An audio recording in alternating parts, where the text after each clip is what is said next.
Good morning. It's 8:43, Wednesday, July the 10th. We're excited. We're broadcasting live from Lamarck, Texas, in the campus of Abundant Life Christian Center. We have an awesome show today. Share this video out right now. Curt, you're rocking your 83 hat. How are you feeling? You must be feeling good. Oh, it's vacation day for me. I get to jump on an airplane, go to Orlando. Why are you wearing a sweater to go to Florida? It's not cold in here. I decided last time I wore this Hawaiian shirt on the air, you're like, that's not very professional. And so I decided to put a sweater over the top to make it look super professional. It doesn't look super professional. You know, last time we had a meeting and you were like wearing shorts and a sports coat. We didn't have a meeting. And you were wearing your Hawaiian shirt, and I was like, dude, you just got to carry yourself differently. We went and filmed. But you know, if it's vacation day, that makes sense for you to wear a Hawaiian shirt and not a sweater.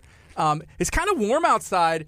I know that the weather's supposed to potentially rain, so make sure that you're watching that and looking at KHEA radio, because we're going to be sharing out all of the content that's kind of letting you know where you need to be in your preparation. Are people concerned? Because I saw some updated I guess tracking of this so-called storm, and weather. It's supposed to go more towards Louisiana than it is supposed to come to Houston.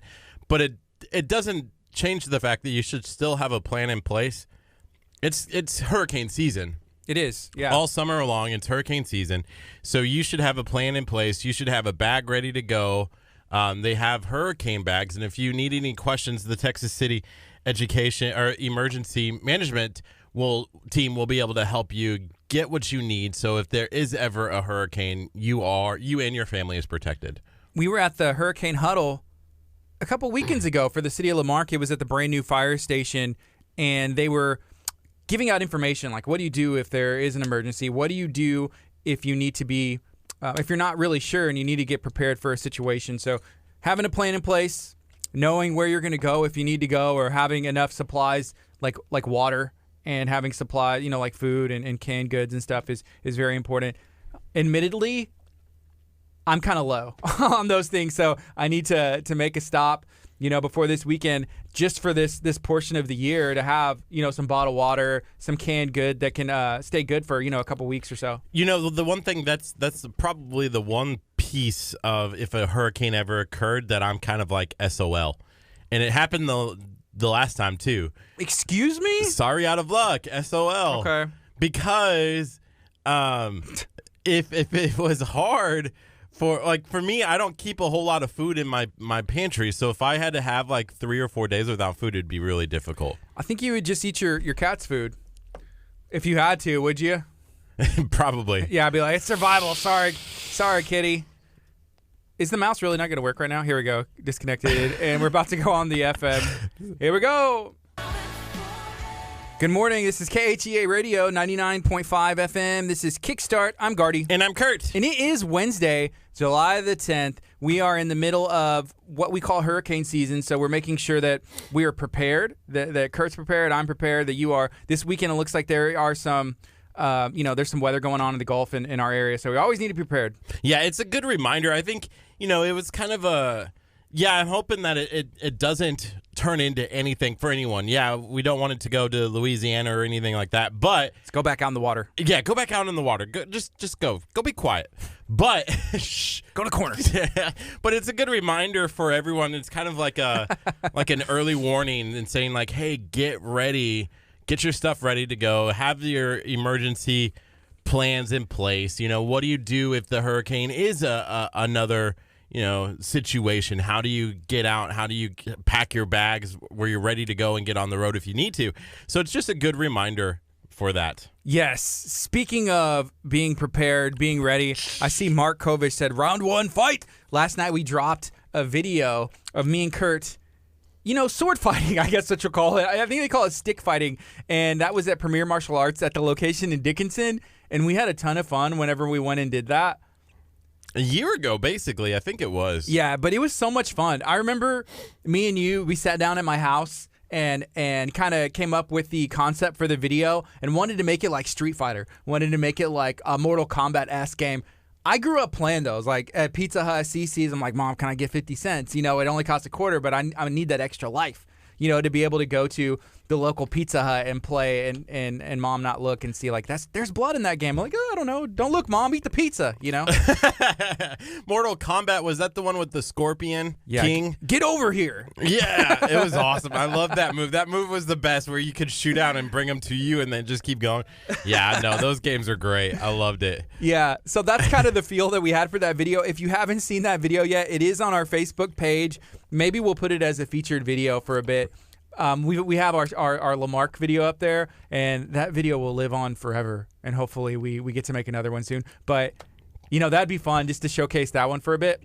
So we'll see. We'll see. So that would be our featured video at some point today on our Facebook page. Natasha says, my dad always says stay ready so you don't have to get ready, but I'm not ready for hurricane season. We were talking about that before we went on the FM, and I am not ready for hurricane season, and I said I was SOL, sorry out of luck, when I was when it comes to having food, when it comes to having, an extra portion just in case, because when you go to the grocery store, like leading up to a hurricane, there's no food left. Yeah. It's wiped. Are you ready to go into hibernation? I mean, that's one of the benefits. I feel like I could last. Like, I'd be okay. I'm carrying some extra weight. And now that all that time's paying off. So if push comes to shove, I'll survive, Yeah, I'm not. One day you're like, no. I got to eat the cat food. Donuts. Give me the cat. Give me the cat's food. Oh.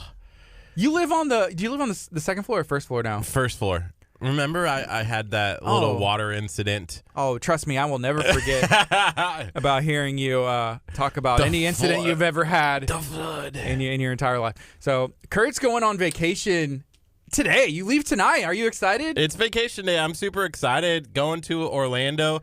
I'm hoping. I know this is going to sound really, really bad, but I don't want it to be a hurricane. But I want like some, just a little bit of a rainstorm where my vacation gets extended a couple of days. I hope it does too, actually, because I know you're excited for your vacation, but I think I'm even more excited for your vacation for a couple reasons. One, I get a vacation from you. Wow. Which is going to be good. I know I'm more excited for you to have it. And two, I'm never going to have to hear you say, I've never had a vacation in my entire life ever again. But I have a feeling you're going to be like, well, I haven't had a vacation in like 1 week, 2 weeks. It's going to be like a month thing. Like every month, you're going to be like, come on, Gardy, I need another vacation. I'm itching for it. As I want to say this, I have waited 3 days or 3 years, I'm sorry, for a day like today. A day where is I like get a to year. say like, hey, for 3 days, I can throw away the phone and not have to deal with anything for work related. Awesome. There you go. So 3 years I've been dreaming of this day. Kurt's about to leave. We're excited. Finally. Hey, good morning, Solion. Good morning, Crystal. I see Crystal left us a note in the window. I'm not sure if you've seen it yet. And it's a good reminder, and I'm going to read this to everybody. It says, be the good, and then the other, she signed it, love, Crystal. So I want to remind everybody else, be the good today. It doesn't take much to be the good. It doesn't take much to pay it forward in little bitty ways in life. You just have to do it. You have to remember to do it, and then just be creative with it. It doesn't take money. It doesn't take a lot of effort. Sometimes it's just like, hey, I'll open the door for you. Have a good day. Be nice to the cashier. Maybe if somebody has some really bad driving on I-45 with all the construction, you don't give them the finger. You just like wave at them instead. But that's, little ways that you can be the good. Yeah, is that being the good here? Yeah. Like just being a ray of sunshine, like Crystal, shining through. I'm trying not to think of this as like somebody overwatching you. You're like, Yeah. When they tell you to do something, I'm gonna take it as a positive note. Like, hey, we're gonna do something great and we're gonna do something awesome today. Thank you for the words of encouragement, Crystal. Yes. That don't come with any kind of like, hey, you need to do this kind of thing, right? Yeah. Hey, Solion, good morning to you. She said, good morning, Gardy. It looks like you don't have any eyebrows. I do have eyebrows, but barely. So they're still there. I'll pull my glasses down like that so you can see them. We are streaming live on Facebook. So if you've never tuned in for that, to see our studio, we have a camera set up. If you're listening on 99.5 FM, thank you so much. Feel free to call, text a friend, tell them to turn the radio to 99.5 FM or download the KHEA radio app. Sherry says, allow someone to merge. I feel like being the good while you're driving on the interstate or just driving around town is the good thing. I did something yesterday that I've never done before in my life while driving a vehicle, and I think it's kind of illegal. You let someone merge. I did not allow someone to merge, but I passed somebody who was going super slow down a street. Have you ever? Oh, Curt, that's a no-no, man. I know, and I felt bad about it. I did it. I was like, I'm just going to go around, and I got done with it, and I was like, did I just do that? It's one of those moments where you're like, that's probably not okay. Are you the kind of person who, if there's like a traffic or construction or an accident up ahead and all lanes are at a stop, you get into the shoulder and just think like, I'm above the law and just drive down the shoulder to the exit or go through the grass? Are you that kind of person? Yes. Because I kind of am. That kind of scares me because like that happened to me the other day and it was up at 517. Like we were south heading north coming up to 517 and I was trying to get off and I was waiting in line and it's moving but there's a light and then all of a sudden all these people are like zooming out to the side and it's just like, man, we're all trying to exit and it creates a dangerous situation. The one thing that I wish, as we're on this topic of traffic, which is kind of cool because I love this, but sometimes I get in a turn only lane, right, that I don't know is a turn-only lane until you get up there, and then you have to turn on your blinker and pull in front of another car, to get back into the lane so you can keep going straight. And then people get mad at you. They're like, learn to drive. And you're like, I didn't know that this was a turn-only lane. I put my turn signal on that I'm coming back into that other lane so that I can go straight. What, am I just supposed to I goofed, I'm in this turn-only lane and now stay in this turn-only lane? Is that what you're supposed to do? To be fair, you're a distracted driver. I am not a distracted driver. Usually there's signs saying, like, hey, this lane is turn only, or... When you get up to the light, it says turn only. You're a distracted driver. Are you a distracted driver? If you're listening on Facebook or watching on, on any of our streams, put in the comments. Distracted driving is very dangerous. I think that it's probably more dangerous than being intoxicated. Because if you're not even looking at the road and you're messing with your cell phone or like texting. Let's not assume that Curt always is. Every time we're in the car, you're messing with your cell phone, and I'm like, hey, Curt, forget my life, right? And you're like, oh, yeah. I was like, if you're by yourself, you can do whatever you want. I was like, I literally have a wife and kids at home that count on me to come home, so put your cell phone away. Whatever the video is can wait. People in Texas just don't know how to drive, I think. Because here, I grew up in Nebraska. Oh, wow. We don't have these thinking like, oh, this is only a turn-only lane. Like, it's just one lane, so everybody either turning or going straight. It's the wild Midwest. Wild Midwest. Anything goes, sometimes you have to stop for the cows to cross the street. It's a good time. Steve from Cupcake Cache, shout out to Cupcake Cache. He said he is distracted because his AC isn't working. Yeah, if my AC was working, I wouldn't have brain fog because it's so hot. Oh, yeah? That's what it is. That's what it is. Right now, it's 8:56. This is KHEARadio.com, 99.5 FM. Feel free to share this video out. Actually, I'm asking you, please share this video out. Let's spread some positivity today. We're going to be talking to a local author. His name is Cornelius. We met him the other day at a Texas City Lamarck Chamber of Commerce event. He wrote a book on baseball, which I love baseball. The All-Star game was that yesterday or the day before? I know there was like home run derby. We just got through all of it, but there was a ton of Astros that were there representing Houston, Texas, which was really cool because I remember some years ago where there was like, is there going to be an Astro? And I think they made a rule like every team has to be represented. So I was like, okay, yeah, we'll put Jose Altuve in there. Back when the Astros weren't that good. But now they were very well represented. Alex Bregman, Brantley, they had like a whole ton of people. Verlander out there pitching, so it was pretty cool. When I was a Kansas City Royals fan, they were in the same division or something like that as the Houston Astros at one point. Is that correct? I don't think so. Because the Astros they weren't always in the AL. They used to be in the NL. Central, right? Yeah. The But NL that was Central. Like that was like the Pirates, the Cubs. Oh yeah, it was the Cardinals. Brewers, I was thinking of the Cardinals. That's what I was thinking of because there was a Missouri Royals. Yeah. Okay. Right. Cardinals. But I remember watching like a Cardinals game and realizing just how poor the Astros were. That was back when they had their old jerseys, the white and black ones or something like that. They were like brownish, kind of those Astros. Yeah, it was. They were kind of right before they made the switch to the American League. Yeah, but before that, man, like the early 2000s and the 90s, they were racking up, pennant wins, winning the division, and making noise in the playoffs. And then I remember they got Randy Johnson. Yeah. It was like 99. Those were like some of the good years. Jeff Bagwell, Craig Biggio. And then after we moved on from that, the Altuve Springer era kind of started, and then these guys grew up, and now they're World Series champs a couple years ago and making some noise. So this is KHEA Radio, 99.5 FM. Shout out to the Houston Astros that represented in the All-Star game. And the reason we're talking about this is because there's a book. It's called All Heart, The Baseball Life of Frank Torre, as told by Cornelius Geary. So he's going to be in studio with us during this 9 o'clock hour talking about his book. And just as important, I want to ask him, how can we get the KHEA Radio tell-all novel? Like, what can we do to get Cornelius? I don't even know if I want to read that novel. Like, we'll write it, and then we're like, who's going to read this? We'll make our interns read it. We were talking yesterday about audience for a certain video. 3 copies sold. We need to think about this before we write a book, because the audience is important, because you don't want to write a book that doesn't sell anything. Yeah, that's we'll true. We'll have to expand, maybe exaggerate a little bit. There is no exaggeration needed. I'm telling you, there's enough drama, there's enough passion, enough nonsense, and then enough positivity to make that book a New York Times bestseller. Even better, like a Galveston County bestseller. I just want to give a couple shout-outs here that probably would be featured in the book. The Monster Catch says, on our way to film episode number 7. Woo! Hope you all have an awesome day today. It's a monster, baby. You sound like you're one of the Torrey brothers from New York or something.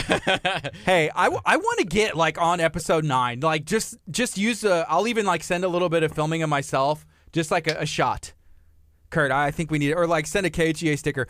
I don't know, something. We need to sneak it into one of the episodes. So make sure you check out the Monster Catch.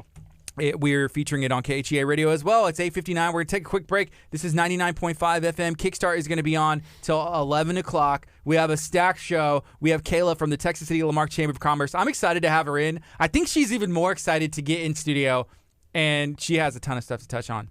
Yeah, and then finally, before we take this quick break, I wanted to say this from Matthew. Matthew says, you guys are doing a great job in the community. Keep up the good work. I hope your platform continues to grow. Thank you. And with saying that, before we take this break, our goal is to reach 10,000 Facebook likes by August 1st. We're about 900 or so or less away from reaching that goal. So if you can go to your community tab and invite all your friends to like KHEA Radio, by 10,000, if we reach August 1, there might be something cool happening.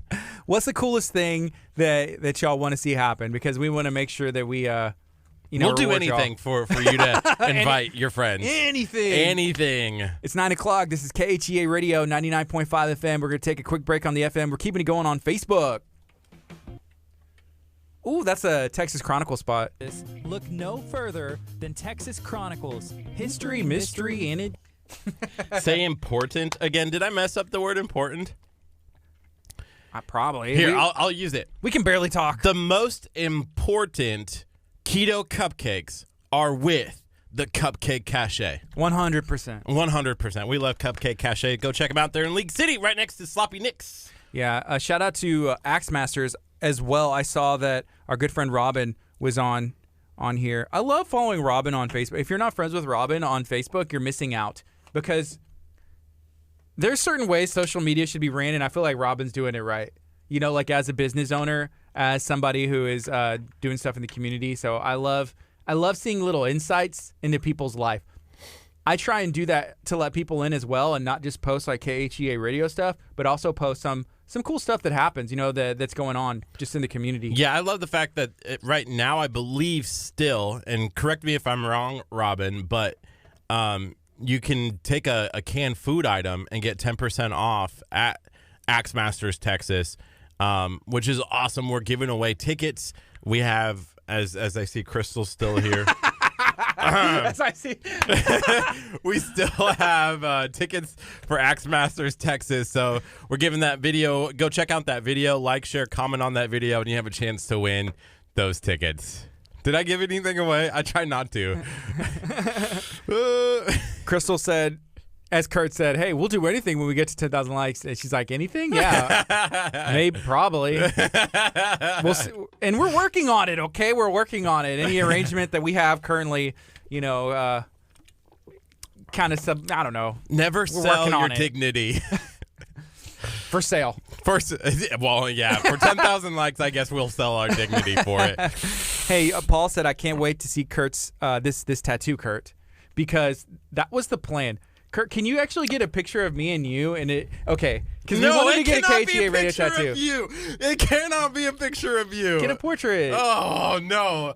You know there are certain people in my life, like Naola, who would not be okay with a picture of Gardy on my arm. I'm gonna have to bite my tongue really hard and not say anything right now. So I'm just literally gonna do that. And not say anything. Or my mom might have an issue. Like, come on. I feel like you remember when Pastor said like Kurt, treat your body correctly? Yeah, through like thick, I feel through thick and thin. Who's been there for you, Gardy?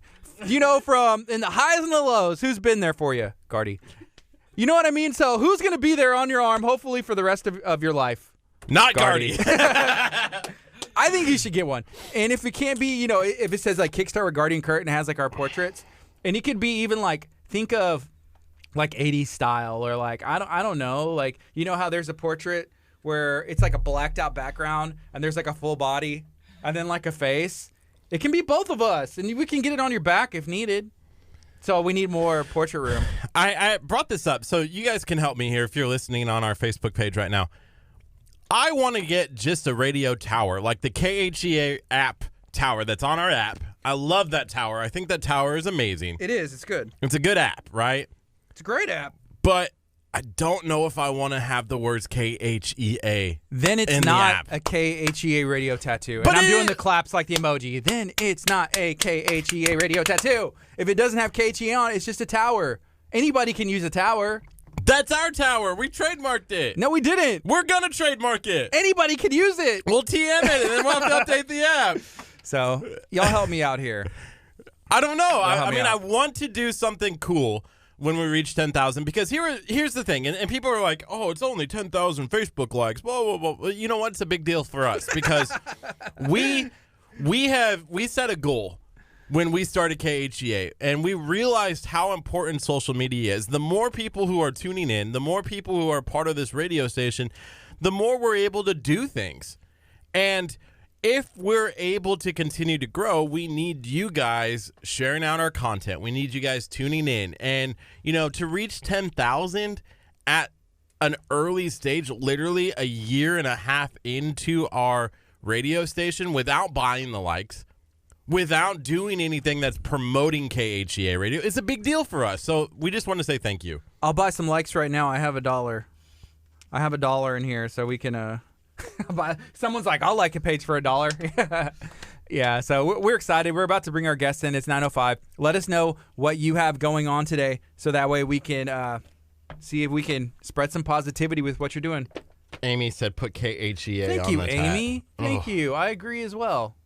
I'm I excited agree. to be talking baseball. Me too. You know, I love baseball. So do I. So we got Cornelius here. We met him the other day. There was a luncheon at the chamber, and we were able to say, hey, what's up? Come talk to us if you have something cool going on. So this is probably one of the coolest things that I've seen maybe ever. But we have a local author. How you doing, sir? Excellent. Great to be here with you guys today. All right. We're excited that you're here. You can actually move this a little bit closer to you. Excellent. The closer. What a beautiful studio. Thank you. Yeah, you can. This will actually move up too, so you don't have. Just get comfortable. Gotcha. I'm Yes, sir. there. There you go. And the energy coming out of the studio, you're vibrating out there. The window's vibrating. I could pick you up in the hallway. It's really great. I'm going to have to amp up a couple notches. Is it really? I've never been. Well, obviously we're always in here, but we always try and turn it up. Even before, we're kind of subdued, just like it's the calm before the storm. Yeah, when you saw us before. When we turn the microphone on, it's a completely different story. This is why we want to do a reality like TV show of KHEA radio, where the cameras follow us all day. They wouldn't be able to keep up, from what I can tell, guys. Oh, they would have so much. Really thrilled to be here with you at KHEA this morning. Thanks. Instead of keeping up with the Kardashians, it would be keeping up with KHEA radio. It wouldn't be as entertaining. Maybe actually more drama than that. A little more drama, way more modest. I like that. I don't know about that. But you guys are great. The energy's great, and I'm really thrilled to be here to talk to you about the Frank Torrey book. Thanks for having me, guys. Of course. Hey, we got 40 seconds, and we're going to go on the FM as well. Right now, we're streaming live on our Facebook page. If you're watching right now and you are a fan of baseball, you're going to want to stay tuned. If you're not a fan of baseball, maybe you're a fan of literature reading, this is for you. If you are trying to support a local author, then hang tight and share this video out, because 20 seconds, we're going to get into it. And if you love baseball, you're going to want to tune in for this, because I feel like I've covered a lot of minor league baseball in my day, and I can't wait to talk about it. I've watched a lot of minor league baseball. Well, these are real major leaguers, and it's a great story. And I'll hold my my lead line till we go to FM, but it's exciting, guys. Thanks for having me. Okay, here we go. We got 5 seconds, and we're going on right now. 5 FM, KHEA, Lamarck. Good morning. This is KHEA Radio, 99.5 FM. This is Kickstart. I'm Gardy. And I'm Curt. It's 9:08 a.m., Wednesday morning, July 10th. We're excited to have a local author in studio. I'm going to let him introduce himself and share the title of his brand new book. Hey, Gardy and Curt. I'm Cornelius Gary, known also in Galveston County as Neil Gary, last name Geary. And the book is called All Heart, The Baseball Life of Frank Torrey, as told to me, Cornelius Gary. All right. So where did you get the idea for this book, and why, Frank Torrey? Yeah, and how did this happen? Gardy, I grew up in Milwaukee, Wisconsin, and I've lived in the greater Galveston County area for, 15 plus years. But about 18, 20 years ago, I ran into somebody who had just spent some time with Frank Torrey. Now, Frank is quite well known, but his brother Joe Torrey is even more famous than Frank. Mm-hmm. But Frank won a World Series ring 39 years before his brother Joe did, playing first base for the Milwaukee Braves from 1956 to 1960. So when I first received Frank's card, I didn't exactly know what to do with it, but I've been a reporter and I've been in the public affairs realm.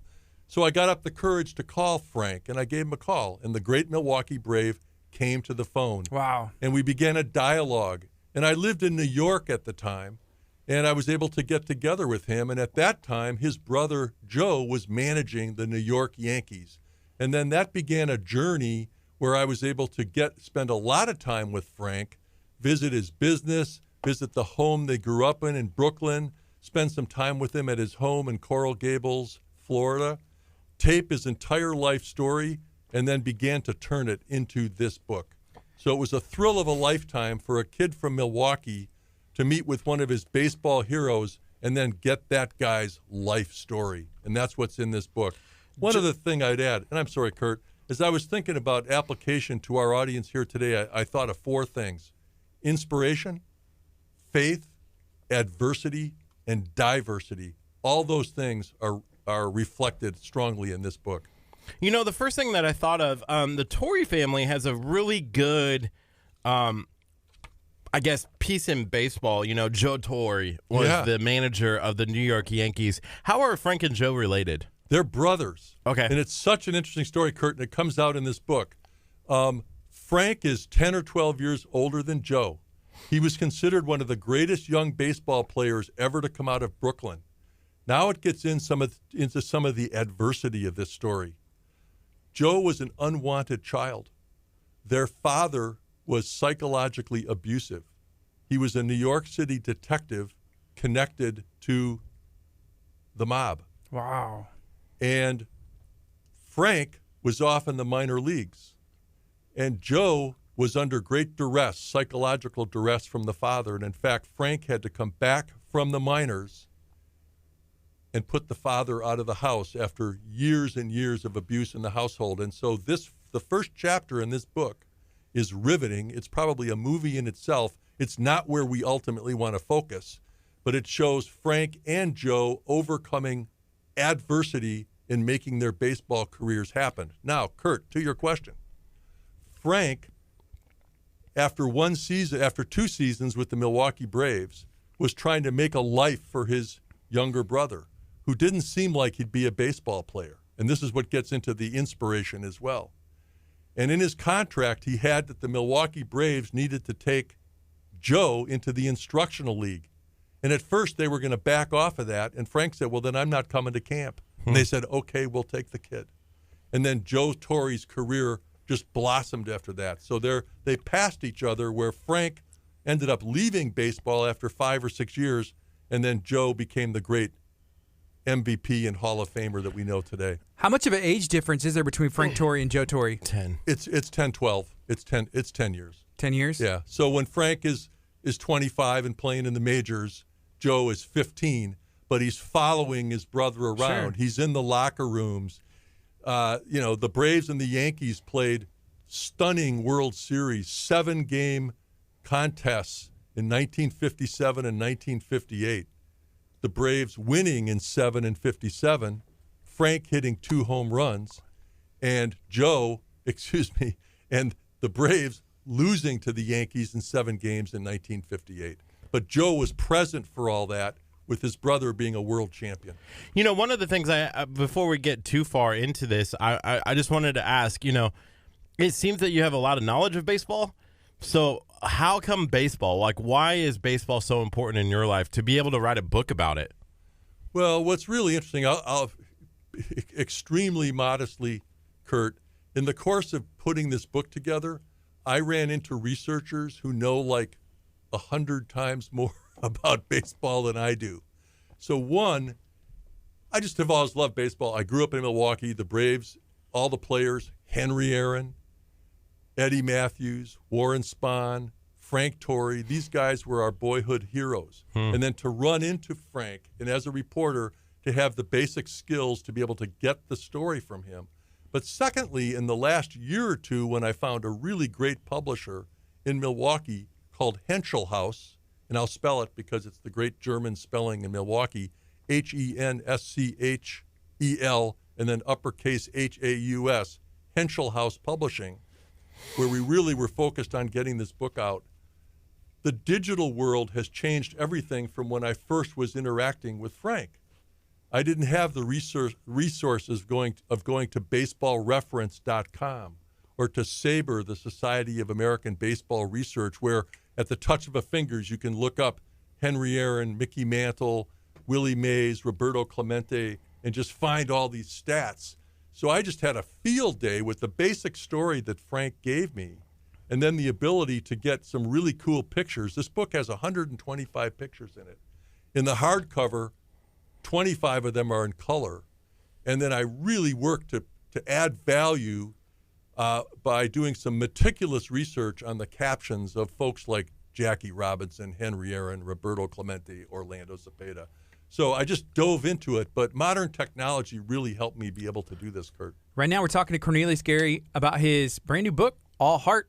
And I have a question. So you say you're from Milwaukee, Wisconsin, right? Yes, sir. And you have a reporting background. Can you share some more? Touch on that. Like, where did you report? Well, I grew up in the greater Wisconsin area, and I have an undergraduate degree from the University of Wisconsin-Milwaukee. I went out to L.A. and got a further degree at the University of Southern California, but I went back to Milwaukee, and I actually worked for 4 small newspapers. And by the way, their names are interesting and multisyllabic. I'm happy to mention them. The Oconomowoc Enterprise, the Ozaukee County Guide, the Wauwatosa News Times, and the Cudahy St. Francis Free Press.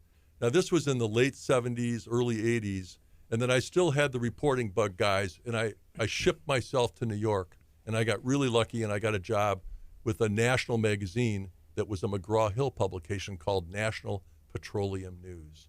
And even though I'd grown up in Milwaukee, I'd barely ever been in Chicago, and they asked me if I wanted to go to Chicago and be the Midwest editor. So there, for the next couple of years, I worked for National Petroleum News. And that actually led to me being in Texas because I joined up with Amoco after that. And then in the early 2000s, Amoco and BP merged, and then BP brought me down in here.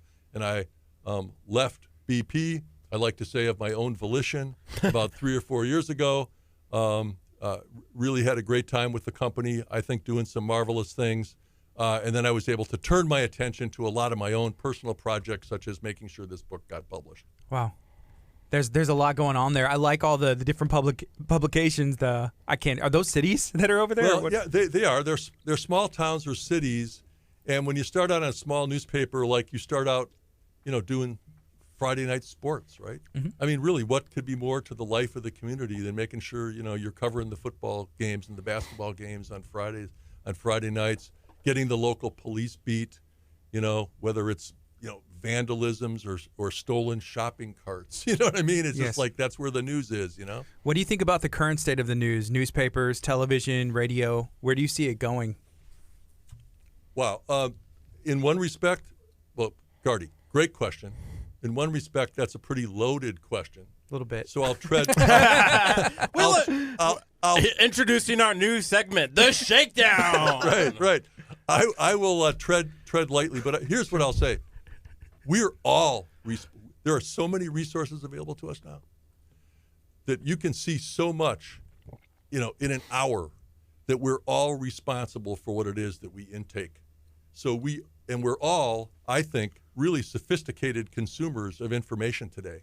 So you can be a corporate animal, or you can be, just a common person, and you can see what's going on around us, and you have to think for yourself, and you just have to kind of manage through both sides of what you're getting toward the truth as best you can.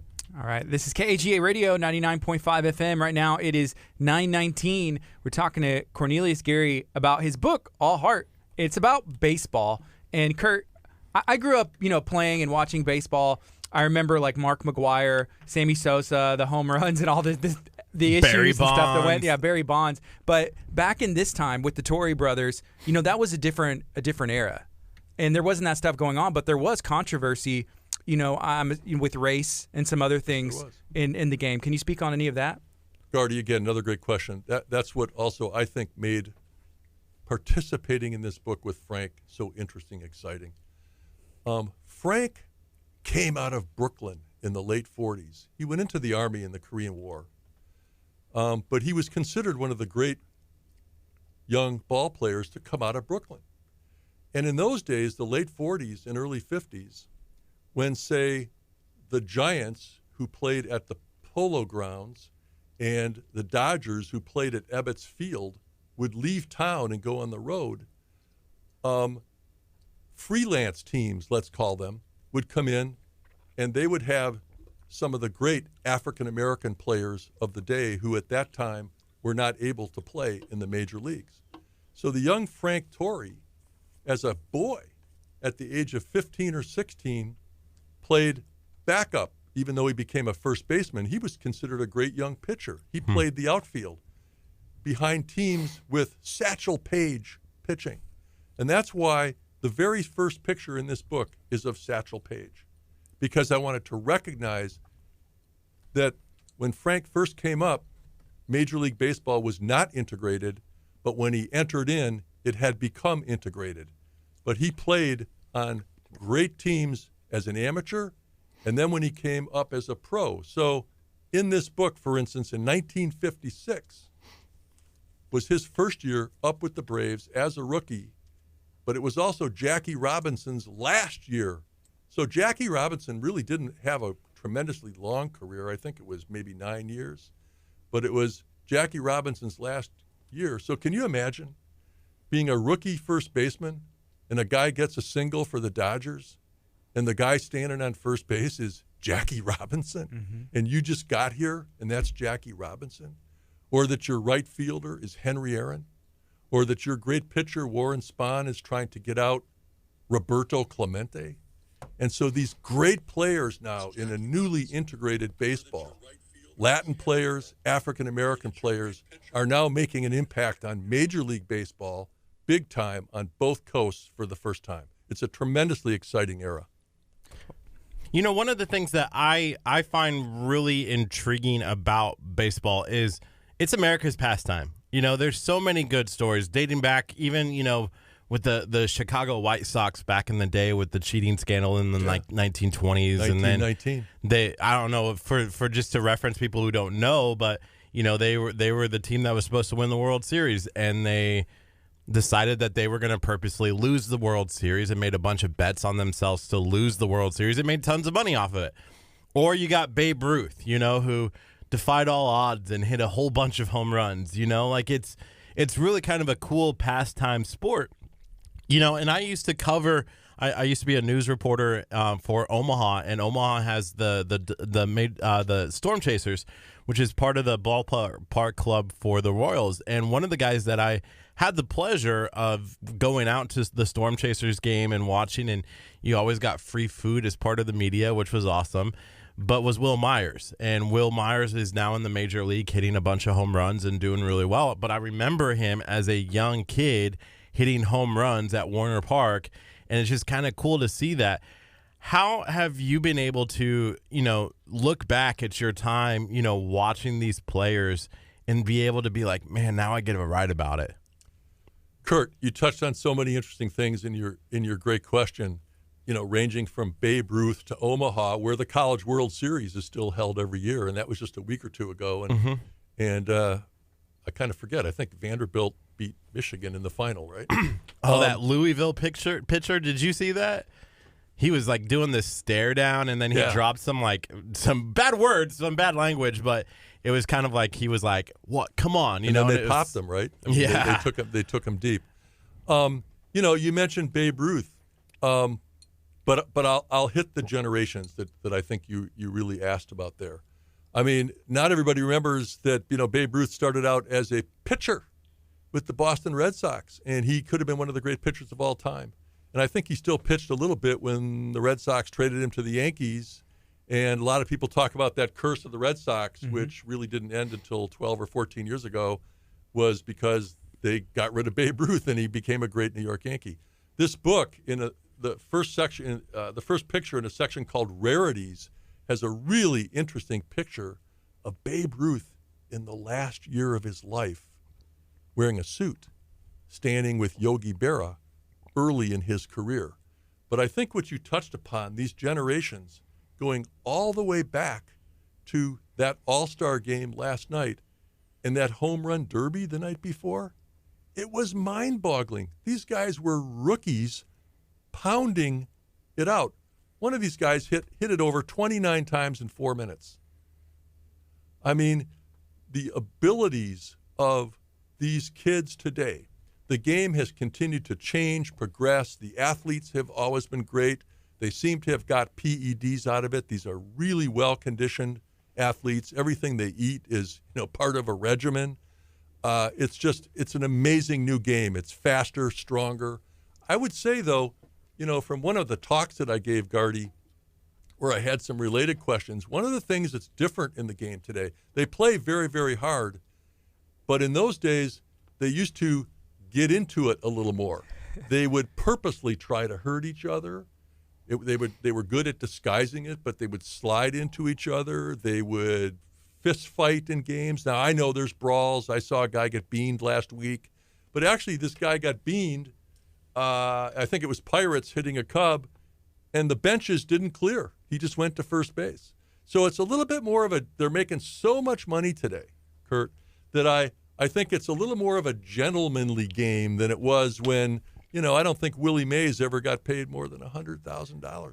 I saw this is a couple of Astros references. The other day, Marisnik was running home. Did you see that play? And him and the catcher had a big collision, and the gentleman had to be carted off and taken to the hospital. But, you're watching in slow motion, and there's only so much time, so that was kind of like that throwback, but benches didn't clear. That's right. He was like, oh, my goodness, like, are you okay? And then the other comment, Justin Verlander the other day came out and said something about the potential of having juiced baseballs. Yes.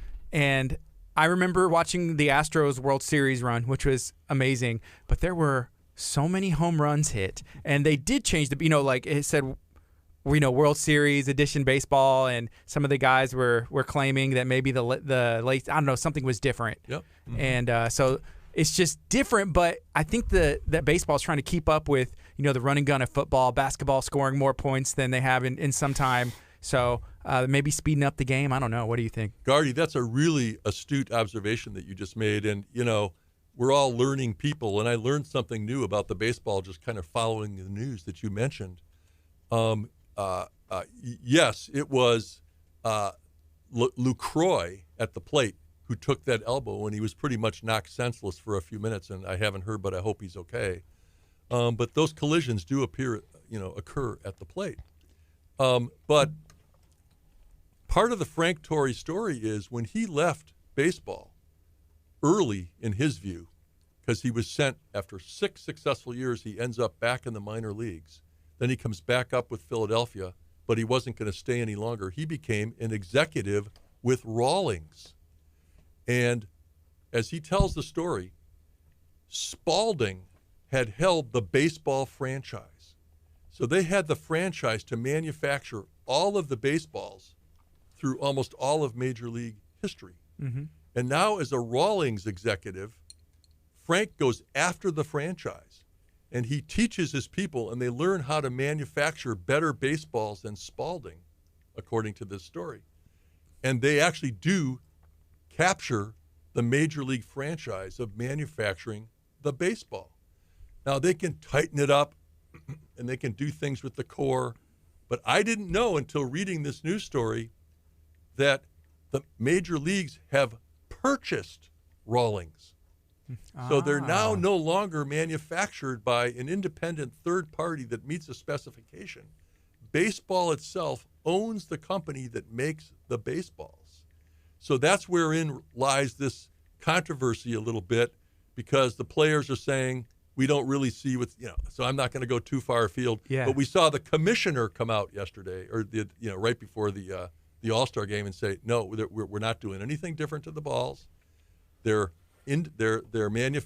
made one at a time by individual people. The pitchers are also saying they're seeing a kind of a new stickiness on the seams, if you will. But you're right, baseballs are just flying out of the park. They're on a record pace this year. Who's to know whether or not they're really juicing the ball? It's fun to watch. Oh, it really is. Fun to be a fan. Yeah, it really is. Maybe not a pitcher. I've heard this story, though, for years. Right. They'll hold up, like, baseballs from 1997. They're like, look at this baseball versus this baseball. It's a different size. I'm like, it's been 13 years, since 1997 or however long it is. The ball shrank. The ball. The leather. Yeah, it could have. That's why they call it a pill. They call it the pill. Yeah. But, one of the things that, when you watch, and I still, like, if there is one thing about baseball that I would change, and maybe if you're listening on 99.5 FM or on our Facebook page, I want to hear, your thoughts on this, but I feel like the game is still too long. I get that you don't want to change the game, but if you watch it on TV, it's boring. I'd rather go to the Minute Maid Park and watch the game than ever watch a game on TV. I just find it not appealing to me. Curt, I kind of agree with you. And also, obviously, when you go to the stadium, it's a more costly experience than it used to be. But you're right. Going a couple times a year and sitting in the stands and enjoying the whole thing and getting a hot dog and a Coke, interesting and exciting. Here's my take on the length. Baseball continues to study it. Every year they come up with new things. I don't think they put a clock on pitches, but here's what I think partly it may be. The pitchers had more free reign 20, 30, 40 years ago. They bore down. They were very well paid for the time, and every game was very, very meaningful. But today, they're making millions and millions of dollars. Everything rides on one pitch. The managers and the pitching coaches working with the catcher are even micromanaging the next pitch. There's actually a little less necessarily in the battery, as it's called, between the pitcher and the catcher in terms of this pitch, next pitch, how to size up this guy. They're getting signals in from the dugout. It is slowing the game down. I think they've talked about actually having just like a time clock in basketball, like an 18-second clock between pitches. But sometimes they're taking 45 seconds, a minute 15 between pitches. It's really tough to sit there with that remote control in your hand in your living room and watch that. One thing about the All-Star game that I saw, they mic'd up some of the Astros players, and they were interviewing them. I wonder if they put an earpiece, kind of how they did in football, so you go straight to the dugout. Great idea, Gardy. That might be an option. I think you should get the patent on that because But then we would have to look at these alien ears with like glitter and the baseball players. It would become another accessory to these guys, right? Branding, Spalding, or all the other. I think Rawlings. That's a very exciting idea. That's really cool. New era. There's all kinds of stuff you could do. I've also heard them talk about shortening the season because there's a lot of games. But you need almost every game. We saw last season, was it last season that, they actually had to go, or maybe it was 2 seasons ago, where they actually had to go into an extra, extra playoff game where it was like 2 teams were tied, completely tied. After even 183 some odd games, you still had 2 teams that had to go into a playoff by themselves to see if they could make the playoff. Well, you guys, it's so interesting because I do have a little age on you guys and a little maybe gray hair as well. No, but I got it in my beard. It just doesn't go to my hair. Yes, you do. Well, in my lifetime, baseball has gone from 154 games in the regular season to the current 162. Wow. And there was a time in the late 50s when they actually tried having 2 All-Star games. So if you go look, I don't remember the exact years, but maybe like 57 to 63 or something like that, there were 2 All-Star games a year, and I think they found that was too much. But the other thing is that the number of teams has doubled. So this playoff season, it's like a second season after this grueling 162 years that now includes wild cards, and it's kind of like watching the NFL, who's going to get in, who's going to get in. And it's a very disappointing season if you don't even get in, but it has created a lot more games. Yeah. The other thing about baseball, too, even with the games, is the movies. Like baseball movies, there's not football movies that top the baseball movies. You got Angels in the Outfield. Who remembers that? Rookie of the Year. Kurt, how old are you? You remember Angels in the Outfield? I loved Angels in the Outfield. With William Bendix? And the Rookie of the Year where the kid who broke his arm and was playing for the Chicago Cubs. You got The Sandlot. I was going to say The Sandlot. Did you ever watch the Rookie of the Year? Yeah. Oh, man. Those movies. It was the kids from A Knight's Tale. Major League. Major League. 1, 2. Oh. Yeah. Dang. So many good. And what was the one with the the Twins? That was. And Field of Dreams, of course. Field of Dreams. Right. Oh, you can't top Field of Dreams. Is that the most iconic baseball movie, Field of Dreams? I think it is. I really think without too much research or thinking about it. That had Danny Glover in it, didn't it? Or not Danny Glover. Danny Glover was in Angels in the Outfield. The guy who was in Kevin Costner and James Earl Jones. James Earl Jones. Right. That's who it was. Mufasa. And he's also in The Sandlot. Yes. And he's Darth Vader's voice. And what you're hitting at, though, guys, is that baseball it's part of our American consciousness. It is iconic. It is the stuff of our dreams. Because even for, no matter what happens, you can be 5 to 12 years old, and for a brief while, you can have a dream of hitting a home run or driving somebody in or striking somebody out. And that applies also to, girls and boys alike. Mm-hmm. Yeah, I'm Facebook friends with a lot of people who have kids that are in that age, and they're living like their dream. That's their life at this point, and it's really cool to see that now, more girls are playing on the baseball teams, and if they want to go out for it, they're able to. I can't wait to have kids and take them to t-ball and baseball. Those are the things that my parents did. I remember having, I went back and looked, and I still have some of those shirts. Yeah. Where I, had the little baseball logo in the corner and then the hat that had, Dairy Queen on it or something, because Dairy Queen sponsored the team. Absolutely. I'll tell you, there's nothing cooler than watching a little kid, boy or girl, slide into second base. I mean, there's no throw. I was sliding into first base. Falling. I remember as a little kid, this is my first ever baseball memory. I was one of those. I was like, I want to be a star. I've always kind of wanted that.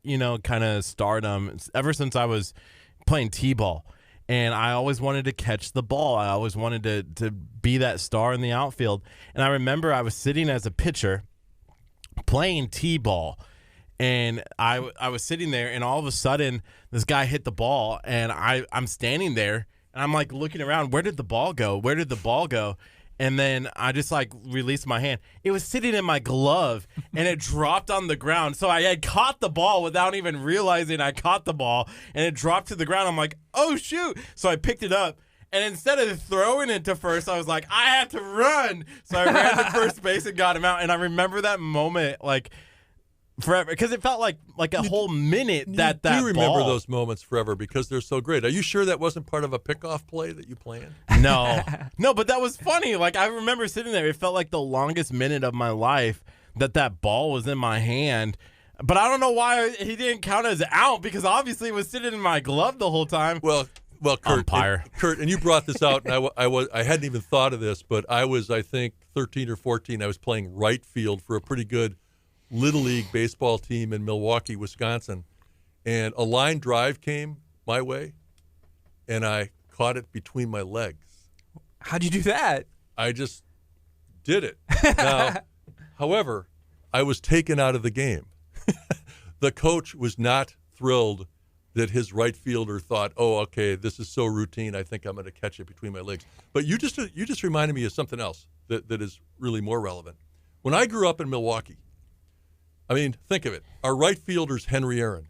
When the Pirates come into town, Roberto Clemente is their right fielder. When the Giants come into town, Willie Mays is playing center field. Okay. Well, we had a thing called, and the stadium now is called Miller Park in Milwaukee, and it's the Brewers and not the Braves, but it was called Milwaukee County Stadium. And it was a beautiful park. But we had a thing called the Knot Hole Club, where if you got your tickets in April, you got a little stamp ticket, and you could go to 10 games for $1.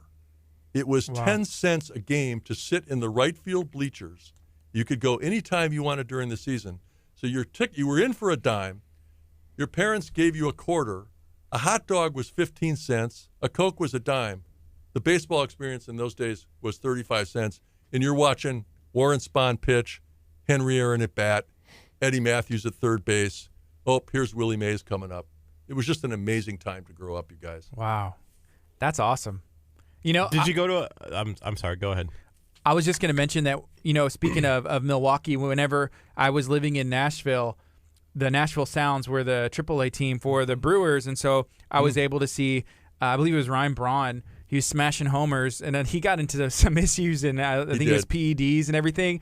But for a while, he was, you know, the MVP caliber, you know, player. But I was able to see him. So those AAA and minor league teams are still fun to go and watch. It's great baseball. It really is. Henry Aaron played up in Eau Claire, Wisconsin. The team is still called the Eau Claire Bears, and they have a really nice, it's not a full statue, they have a very lovely bust of Henry Aaron there. Mm-hmm. You know, without giving away everything in the book, can we talk a little bit about, I guess, because we touched on the beginning, and then I know we touched a little bit more on like the, you know, the integration of the sport. Is there anything else that we can touch on the book without giving away too much? Maybe even reading a little bit of a passage? Yeah, I'd like to maybe skip a stone over it. Okay. For 35 or 45 seconds. The start of the book is this very tough home life that both Frank and Joe came out of. The book ends. The other end of the book is, I can give it away because it's a known historical fact. Frank gets a heart transplant. Wow. The very week that his brother is winning his first world championship with the New York Yankees. But the essence of the story is in between, and it's Frank's baseball life. That's why it's called The Baseball Life of Frank Torrey. And I do want to say he was extremely proud of his brother Joe and everything he accomplished, including fame times 100 or 1,000 more than Frank accomplished. But Frank had great accomplishments. So he was very proud of his brother, but he really wanted to tell his own story his way. And that's why I taped his entire life. I then boiled the transcripts down. Every word in this, other than the introduction, is Frank Torrey's own words. This is the story told to me by Frank Torrey. So he comes up in 56. He's playing behind a great power-hitting first baseman named Joe Adcock. Some really interesting information stories in here about Joe. Frank doesn't really get to play full-time until beginning in May 1957. Joe Adcock breaks his leg. Frank now becomes the starting first baseman, and the Braves go on to win the pennant, go into the World Series. He's playing every game. He hits 2 home runs in the 1957 World Series. So even if you just stopped right then and there, based on kind of what Curt was talking about, how each and every one of us just remembers something cool that happened to us on a baseball diamond, making a goofy catch in right field, losing the ball at first base, tagging somebody out, being part of a winning Little League team. Frank Torre hits 2 home runs in the 1957 World Series, beating the New York Yankees in 7 games. The Braves come back. They're just as good in 58. They go to 7 games again. They had a 3 games to 1 lead on the Yankees in 1958. And there's some really interesting stories. And in this book, Frank gives game-by-game accounts, all 7 games, 57, 58 against the Yankees in 7 games. 1959, just as Curt said, very astute Curt, they tie. They come to the end of the season in a dead heat with the Los Angeles Dodgers and go into a 3-game playoff against the Dodgers and lose and don't go into the World Series. And they didn't win the pennant in 1960. And by 60-61, Frank's career is kind of over. But he had this marvelous 5-year period where he's on a world champion. There are many great players who never won a World Series ring, and Frank Torre did. So I was really thrilled to be with him, to get this story, to be kind of his vehicle to tell his story his way. With a title like All Heart, him ending up needing a heart transplant, I'm guessing, is that part of the story? It really is. That's where I took the title from. So after his career as a baseball player, he goes on and he has a successful business career. He was first an executive with Adirondack, which is a bat manufacturer, and he's competing against Louisville Slugger. And Frank was a really creative guy. Wait till you hear this, Curt. He actually got a touring van that he turned into a lathe, a wood-making machine. And he would go to the minor leagues, and he would try to get customers so he could make bats real time for people like Orlando Cepeda and Willie Mays. And he began to get guys over. There was a certain point in time where everybody used Louisville Slugger. And now they use a lot of Louisville Sluggers, but a lot of different bats. But then he went on to Rawlings. So Frank was a creative, inventive, very ambitious businessman. Wow. That's awesome. That's kind of cool to see that, it wasn't just about baseball for him. It was more than that, We have about 10 minutes left, and we put this in the description of this video, and we have to ask.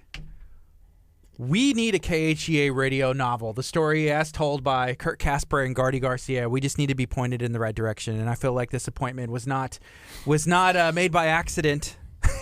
And so yeah, you got some free time, right? Like you can write a whole story about us. Well, I am happy to write a story about you guys, and I'm also very happy to simply consult as you guys create the history that I think is amazing with this beautiful studio right here at KHEA at Abundant Life, the outreach that you're capable of, the energy and the vibration that is literally emanating from this studio. I literally couldn't believe it when I was out there. I mean, it's a little wake up, for me. And all of a sudden these guys like flip a switch, and it's like a whole different world in here. So I'm really thrilled to be part of it. You should be in here when we have the birthing simulators and the shaved hair. Here's the thing about having someone like you to keep us accountable, I will say, because here's my concern: if we have the history told by us, we may be stretching the truth. And so we would need like some fact checking. Never. I can't believe you guys would ever do that. Not from what I've seen. Me and Curt, we've joked, like if he sat down and wrote like this is how it happened, and I sat down and how it happened, it would be totally different stories, and we just have to merge it together. Well, that different point of view, I think, is a valuable thing as well. I think that's really important. But I also think you guys are at the pretty early part of your journey, and what you're capable of producing here, I think, is you're just starting. So we met you at the Texas City Lamarck Legislative Luncheon with the Chamber of Commerce, and I was just curious, with you being there, have you been a member of the Chamber for some time, or how does that go? Thanks for that, Gardy. I really meant to mention that. I was privileged when I was with BP at Texas City over the course of a number of years to be a member of the Chamber, to be on the executive committee, and then for 1 year to actually be the chairman of the Chamber of Commerce. I do joke that great staff they have there does all the work, and you go to a board meeting, all you have to do is go up to the front, and they put the gavel in your hand, and you read the minutes, and then you go through. But it was an honor. I also do have a related small business called Liberty Flags of Texas, and we sell flags through a great distributor we have up in Wisconsin, run by my brother, called Freedom Flag and Pole. And Liberty Flag of Texas is a proud member of the Texas City Lamarck Chamber of Commerce. That's cool.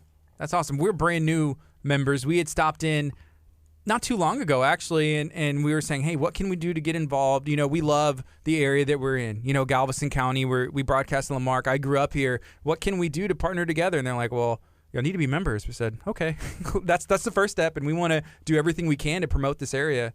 Well, when you guys stood up and identified yourselves, I thought it was a real breakthrough. We were just thrilled to know that you're here, that you're doing this. And, you know, the chamber is obviously great for business, but it's great for relationships. The people that I've met dating back to like 2004, 2005 have become lifelong friends. Cool. Is there anything else you'd like to share about the book, maybe how someone can find it, pick up a copy, or any other information? Thanks for that, Gardy. Yes, what I would request is for listeners to KHEA to perhaps email me at GEARLIT@gmail.com, garlit@gmail.com. And then with that, the softcover, the paperback is going for $16.95. The hardcover is $26.95.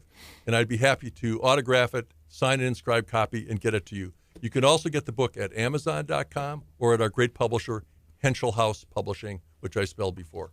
All right. So it's All Heart. It's about Frank Torrey. Cornelius, thank you so much for joining us today, and we appreciate you. Hopefully we'll meet up sometime, go to lunch, and hang out and see what else we can do together. Thanks for having me, guys.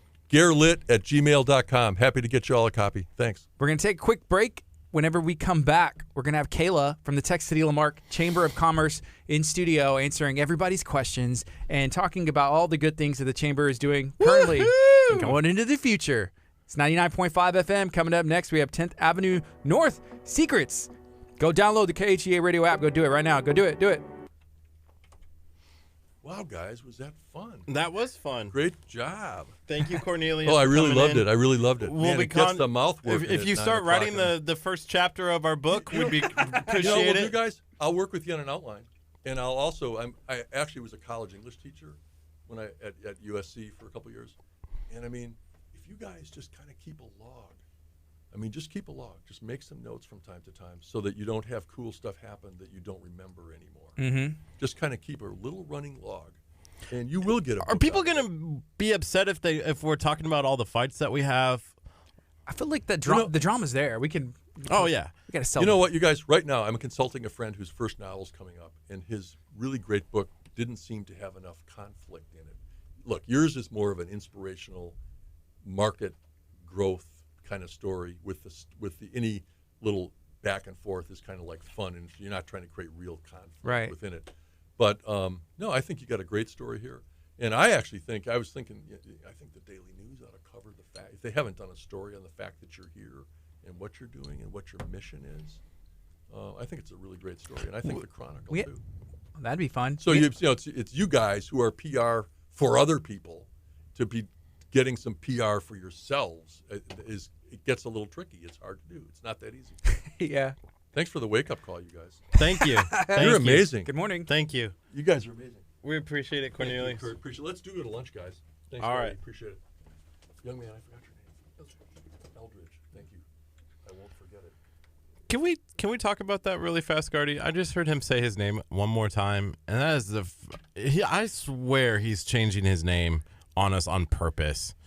Aldrich versus Eldritch. Like, I swear. Because I talked to Ethan, and this is where it took me aback a little bit. It was Ethan going like, like laughing like cynically about it. And I was like, is there something else going on here? Like, is Aldrich doing something to us? He's goofing with it. Is he messing with us somehow? I'm not. When you go to you're AM, but you go to FM. We're FM. Right now we're on Facebook. Okay. And then we're FM. Whenever Got you. we switch back and forth. But we also stream on our app and our website. So KHEA Radio on any app store, you can stream us from anywhere in the world. What's your current target audience? Who are you reaching right now? Right now? Everybody on Facebook right now. No, our target audience, we have, well, for the area, So it's for different those of you who demographics are on different trying to listen, platforms. So Gardy's really, honestly, explaining like, it depends on how they're listening. our You audience. guys are such pros. Do you ever introduce music? We do, yeah. Is it Christian kind of music? Like It's Christian rock? music, anything positive, and then we do some local artists as well. Some whenever the quality of it is up to par. Beautiful studio, guys. You guys Thank are you. great. Thanks for having Thank me. you. Yes. Appreciate it. Thank you, Take care. Cornelius. I'll be in touch for lunch, right? All right. Sounds good. Take care. Kayla. She saw her face. Kayla, you want to bring her in? Has she shared out anything? We need to go we'll talk get to her. No, she. Will you talk? I'll talk to her. I'd love to talk. What's up, Jazz? How's it going, guys? We are excited. Kurt's about to go get our next guest. We have Kayla from the Texas City Lamarck Chamber of Commerce drinking a Topo Chico. So we're excited. Hey, that was fun. We just got done talking to Cornelius Gary. If you are looking for a new book to pick up from a local author, I say local. He is from Wisconsin, but he's been here for the past 15 years. And if you want to move to our great county, our great state of Texas, I say welcome home. You are now a member. You're one of us. So Cornelius, he is one of us. He is a Texan by choice. And we're excited to help him get the word out about his new book. It's called All Heart. It was about Frank Torrey, which is Joe Torrey's older brother. He actually won a World Series championship with the Braves. I believe it was the Milwaukee Braves back then. Now the Braves are in Atlanta and one of the most famous teams like in the entire Major League Baseball. So the All-Star game was the other day. It was pretty fun. There was a ton of Astros. Houston was well represented. Again, we're excited to be talking about positivity today. Let me know, what do you have going on today? Let me know how you're going to try and be the good. We were reminded early by our good friend Crystal, who used to intern here at KHEA before she got the upgrade, and now she is on staff and got moved to a different department, taken far, far away from us, way down the hall. So we miss Crystal. We wish she was still working with us, at least for a little bit, but she has some very important things that she is handling, and she wrote us a note, said, be the good, love Crystal. So we're reminding you, passing it on to be the good. It doesn't take something big. It can be something small. You know, maybe somebody does something wrong to you, or there's like an incident where you could get road rage. Just let somebody merge in. You can open the door, maybe pay for the person's drink behind you at Starbucks, maybe go and volunteer at the food bank. There's all kinds of things that you can do. Right now, we're going to change it up a little bit. We're going to be talking about the Texas City Lamarck Chamber of Commerce, and we're going to be chatting with Kayla about how you can get involved. Is the chamber a good opportunity for you? Do you have to have a business? Can you be a member of a business? We're going to be talking about everything. We were at the luncheon the other day. Man, it was hopping. It was awesome. There was a bunch of local politicians doing some really cool things. And I was expecting Curt to jump on stage and try and take the mic. It did not happen, which I am excited. Oh, There was no drama. I was just about ready to. I let you have the mic. I was settled. Because if I would have had the mic, I would have been like, How about eat? how about eat?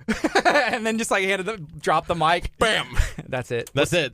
What's up? How are you doing? Kayla's a little nervous. She would be fine if there was no camera, which I told her there is no camera right here in the studio. And she's like, I watched earlier. And I was like, dang, that doesn't work, huh? Yeah. I told y'all I have a radio voice, not a face for TV. And so y'all are really throwing me off doing both. Well, we have We throw neither. a lot of people. What is it? It's too fat for TV and too skinny for the radio. That's us, yeah. That's us. Well, what do y'all want to know? We want to know if you agree everything. with that statement. I'm going to pass. So- Alan says, hey, Kayla, she rocks. Yeah. Alan Hutchins. Can you scoot the I mic a love little bit Alan. closer to you, So or should scoot? I scoot closer? That works Okay. too. So what you been up to today? Well, we're recovering from our luncheon, which was a huge success. We had great speakers, great attendance. That one's always very informative. It's one of my favorites of the year, and I'm kind of switching gears now and working on our shrimp boil, which is August 23rd on a Friday. This one's going to be a big one. It's our 50th year celebration of the Chamber, Texas City Lamarck Chamber, so all of our events are kind of enhanced and bigger this year. We're really focusing on celebration. And so we have two big bands, which is new. We're going to have Nick and the Groove open up for Bag of Donuts. So we're Awesome. super excited for this event. It's going to be a big party. That's fun. And that's going to be on 6th Street or No, where? It's at the Nestler Pavilion. Okay, which is not too far. Very close. Yeah. That's where is the Nestler Pavilion where they had Falling Tide? There's a music festival. Oh, I don't know. I think it was. But I'm not sure. That's where we were for our convention on Monday, or for the luncheon on Monday. It's in the same area. It's right. the same park. As the Doyle Convention, yes. By the cool water park. Yes. Awesome. Let's not get into the water park. I want to get into it. No, we were talking to some people the other day, but I think Texas City is awesome. I love everything that they have going on. You know, the water park is fun. There's 6th Street, which is being, Kurt doesn't like to use the word revitalized, but I think it has. You know, that's the perfect, in the past like 10 years or so, it's almost unrecognizable. There's a lot of brand new stuff, and there's still room for expansion. If like somebody wants to open a business, join the chamber. That's what you do, right? Yes, absolutely. And there's just great energy down there on 6th Street too. All of the owners of those businesses are amazing. You can tell they really want the best for Texas City, which I think is huge, and we love it down there, and we are excited to see it grow. How long have you been working at the Chamber of Commerce here? About 1 year and 1 month. So Yeah. I have all the events under my belt. I know a lot of the members. The year, you learn a lot in a year. It feels like I've been there a lot longer, but it's been an exciting, fun year. Our day-to-day is extremely different, which I absolutely love. It's always interesting at the chamber. You know, when two radio guys just show up, you know, unannounced. We're like, we're not leaving. Hey, we got 4 seconds. Here we go. With burgers. Quick lunch. Good morning. This is KHEA Radio 99.5 FM. This is Kickstart. I'm Gardy. And I'm Curt. It is 9:59, July 10th, Wednesday morning. We're excited to talk to Kayla with the Texas City Lamarck Chamber of Commerce about everything going on in our area. Kayla, how are you doing today? I'm good. Thank y'all for having me. Yeah, we're excited to have you here. And we stopped in the other day. I'm going to say, I don't know, like maybe a month ago or so, with food. About 2 weeks ago. I had my 6 fried Oreos from Burger Nation NASA. Yeah. You had just gotten your lashes done too, I believe. Oh yeah, that was the awkwardest way to walk in. Got my lashes done just now. That's kind of what Derek, happened. right? Derek from the chamber. Yes, Derek He is our was vice he was president. kind of. I was just like flashing my eyelashes at him, and he was just like, "What?" He said, whatever you need. It worked. Dude, you're due for a refill, I think. I stopped in the other day again, but they're like, "Yeah, this is not a refill. This is a complete redo," and I'm like, "I'm good." Yeah. So you've been at the chamber, the Texas City Lamarck Chamber of Commerce, you said, for a little over a year. Yes. Has it been everything that was described to you whenever you took the job? Or is it a little bit more, or is it a little bit less, or is it fun? Like, how's it going so far? It's everything and absolutely more. Like I said, our day-to-day is extremely different. We deal with all kinds of things. So it's more than I expected, but it's fun, and I love it. Everyone I work with is very energized and passionate about the Texas City Lamarck area, which is really special to see. I'm from League City, so I'm League City proud, but Texas City and Lamarck people have us beat with how proud they are of their cities, and I love being around that energy. Why did you want to work for the Chamber of Commerce?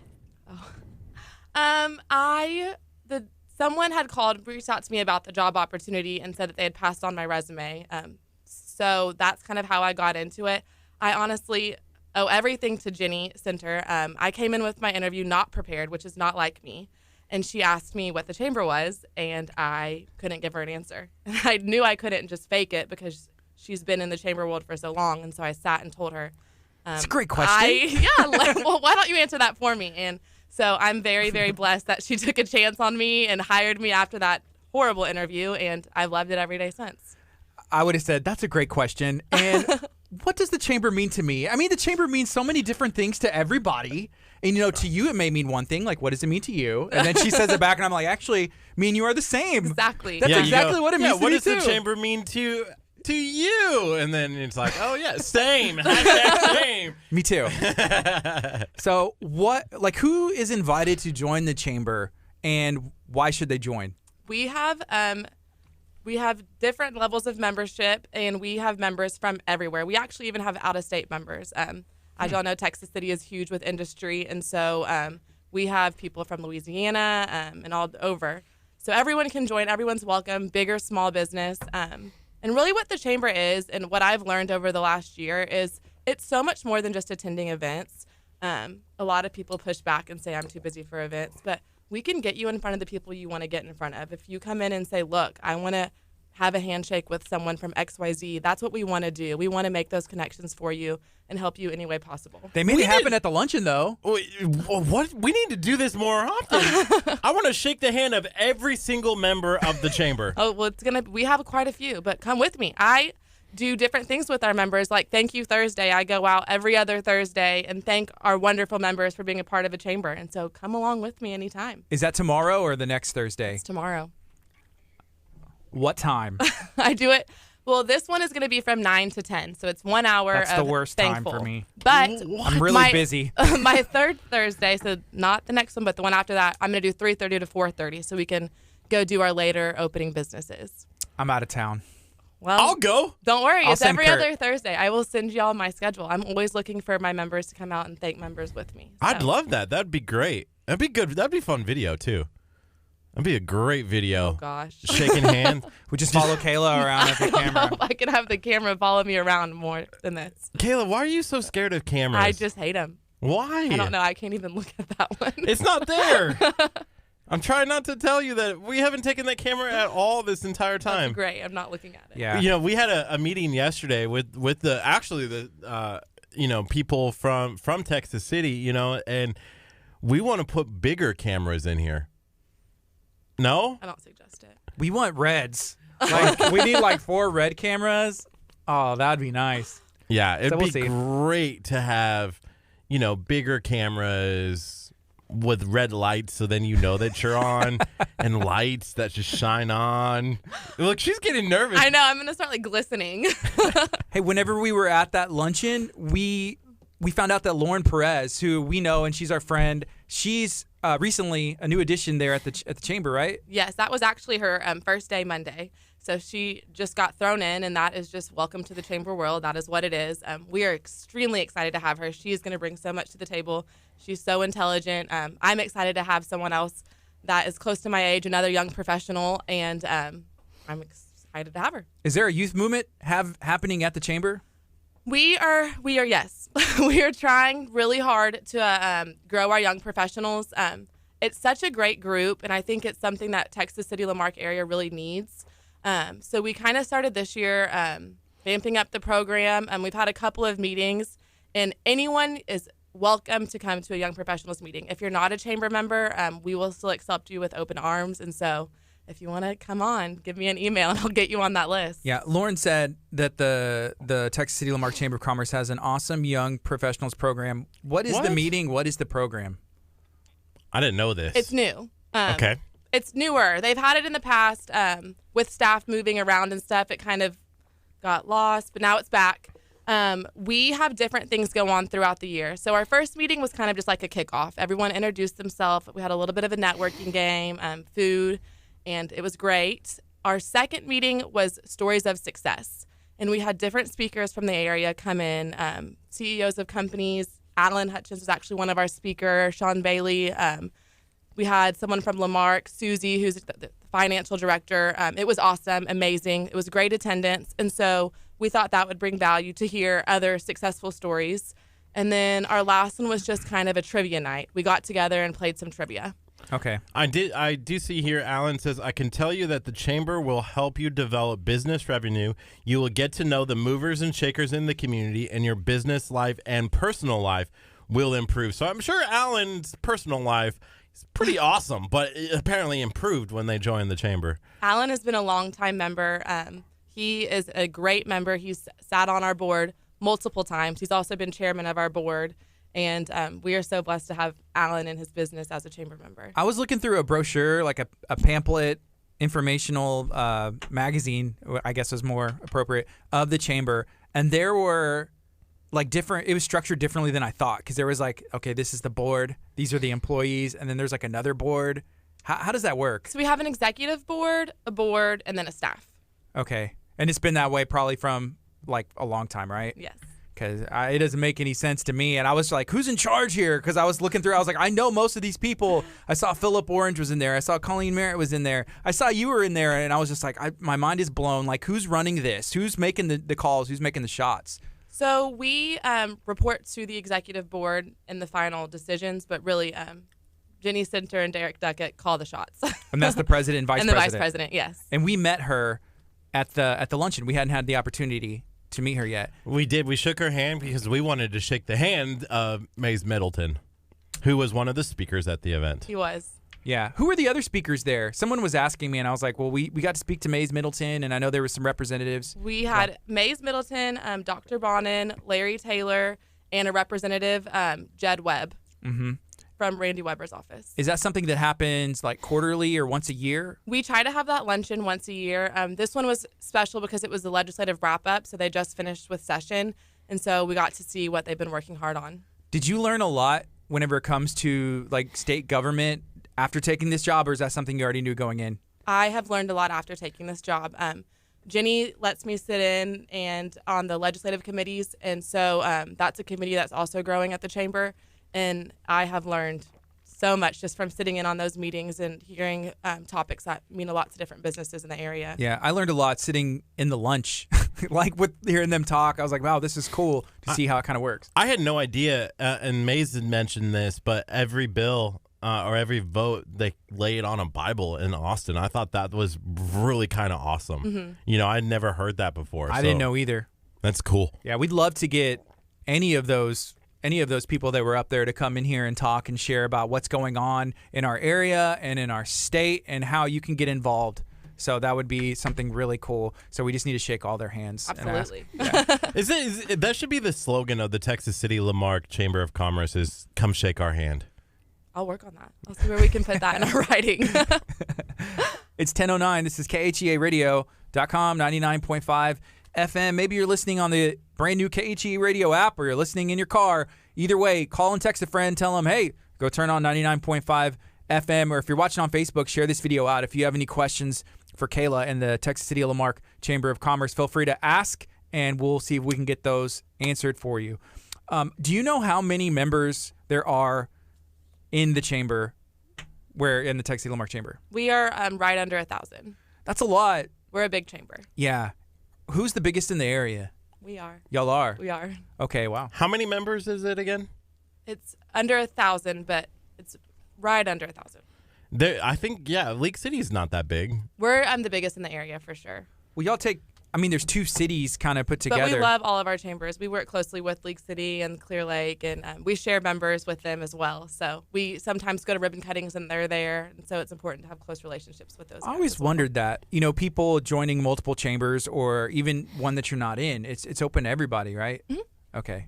So what's the benefit of joining not just the Texas City Chamber or Texas City Lamarck Chamber, but like the League City, or if they're a member of the League City, what's the benefit of joining the Texas City Lamarck?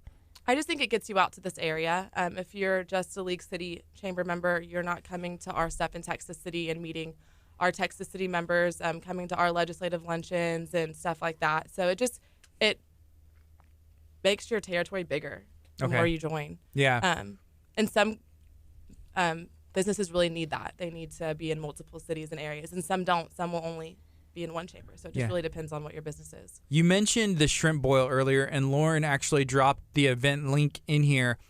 Is that open to everybody? Yes. So that is a big community event. So tickets are $25, and it's for a very, very large shrimp portion with corn, potatoes, and Marathon's famous jambalaya. So you definitely are fed well. That comes with sodas and water as well. And we'll have great music. So we're hoping people stay and dance all night. Is that a fundraiser or just like a get-together? It's just a big event that we hold. I know. Last year we had Darcy, who now works for the city of Texas City, and she was kind of really, really excited about that as well. Like, are you? Who's kind of in charge of that now? It's me. Are you excited? I'm very excited. It was my favorite event last year for sure. We moved it outside last year, which the chamber hadn't done in a while, and it just made it a big, fun backyard feel. ACU actually helps us with the event as well and gives us a kids zone. And so we had bumper cars out there, soccer pool, we had mini golf, a face painter. And so I just think this event's going to grow every year. We have a Taco cook-off that's coming October 12th. It's on a Saturday. And we still haven't sent you that information. I know I said, hey, is there any way we can get like maybe this blasted out? Because we're looking for teams, and we'd love for all 1,000 members of the chamber to show up and have a cook-off team here on the campus. It's a very low price to enter, but it's going to be a lot of fun. Yeah, how can you do that? Like, let's say you have an event as a business, like as KHEA Radio, or let's say you're Alan Hutchins of A&A Machine and Fabrication in the great city of Lamarck. How do you, I guess, connect with you guys to get those events out? So with your membership, you get 4 free e-blasts. And our e-blasts reach about 2,000 people, so that's very beneficial to people. You just send it over, and we'll blast it out for you. We love to share things on Facebook. If members come in asking what's going on October, I love to give that information as well, and so send it on to me. We will do that. I need your card again. I know you gave us one, but I can't remember where I put it. Wow, Gardy. It's maybe over here. You don't have her contact information? I don't think so. Just stored? We're Facebook friends now. We are Facebook friends. There's that. Got in trouble for that, but we are Facebook friends now. I don't know if I am. I don't think so. Dang. Okay, I'm the bad guy in this situation. Yeah. So talk a little bit about Texas City and Lamarck, right? Correct. It's combined together. Why is that? Like, where does that why is that part of the Chamber of Commerce for this area? So it actually happened 50 years ago. They decided to make it one, and I think it was a great decision. Texas City and Lamarck both really support each other. And so I don't know why they wouldn't have done it. So there was 2 separate ones at one time? Yes. Okay. The boundaries, I grew up in this area, and the boundaries just kind of like, they're all, you can't tell. Like, you don't know. It's like, wow, this is Texas City. I thought this was Lamarck. This is Lamarck. I thought it was Texas City. So it kind of just makes sense. And it just makes it a bigger population. I was looking up the population in Texas City, and there was a lot more people than I thought there were. How many people are in Texas City? Actually, it may be still in my, do you know? I do not know. I had Googled it. And now I'm looking at the price of Bitcoin, which is up. So if you have some sitting in your wallet, maybe look. I had to go back. I found out that I have a bunch of money now. Curt might be rich. Woo! Thank you. You're gonna have a good. Bitcoin. 40. It says 45,000. 45,763. But that's in 2011, and I believe Lamarck is around 16. Yeah. So in total, 60,000 people or so in this area.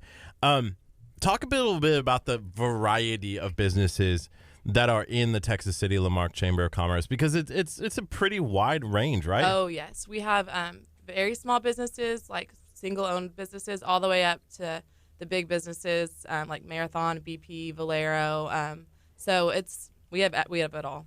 Besides KHEA Radio obviously being your favorite business, are there a couple other that come to mind that you can just be like, hey, they've done a lot in the community or to help us as a chamber?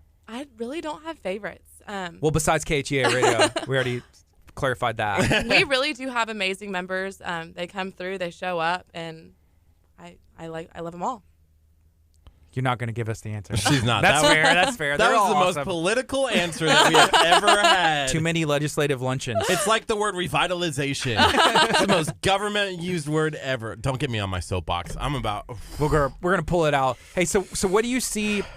with the youth movement, the young professionals, what does the future of the chamber hold? There's a lot of tradition, and obviously you hold on to those, but I feel like there's room for growth and maybe new technology. But is there anything in the works or any ideas that y'all have that maybe you can share? There's always room for growth. Technology is definitely big, and we're starting to implement that a lot with different social medias. Our newsletter is now online. We got a new phone system, which was really huge. But with the young professionals, I think it just shows that young professionals are important, and sometimes millennials get a bad rap. And so we really want to change that, and we want them to feel important and bring them on and let them know, like, this is a chamber. And a lot of young professionals don't know about chambers. I don't know why, but I think it's important that they know this is a place that you can come make connections. I think for me, because I still consider myself 30 is millennial. How young is young? So our young professionals ranges from 21 to 40. Okay, so I count. Okay, Yeah, absolutely. Sweet. I I'm got scared 40. a little bit, man. I'm 41. But for me, I always thought Chamber of Commerce for business owners.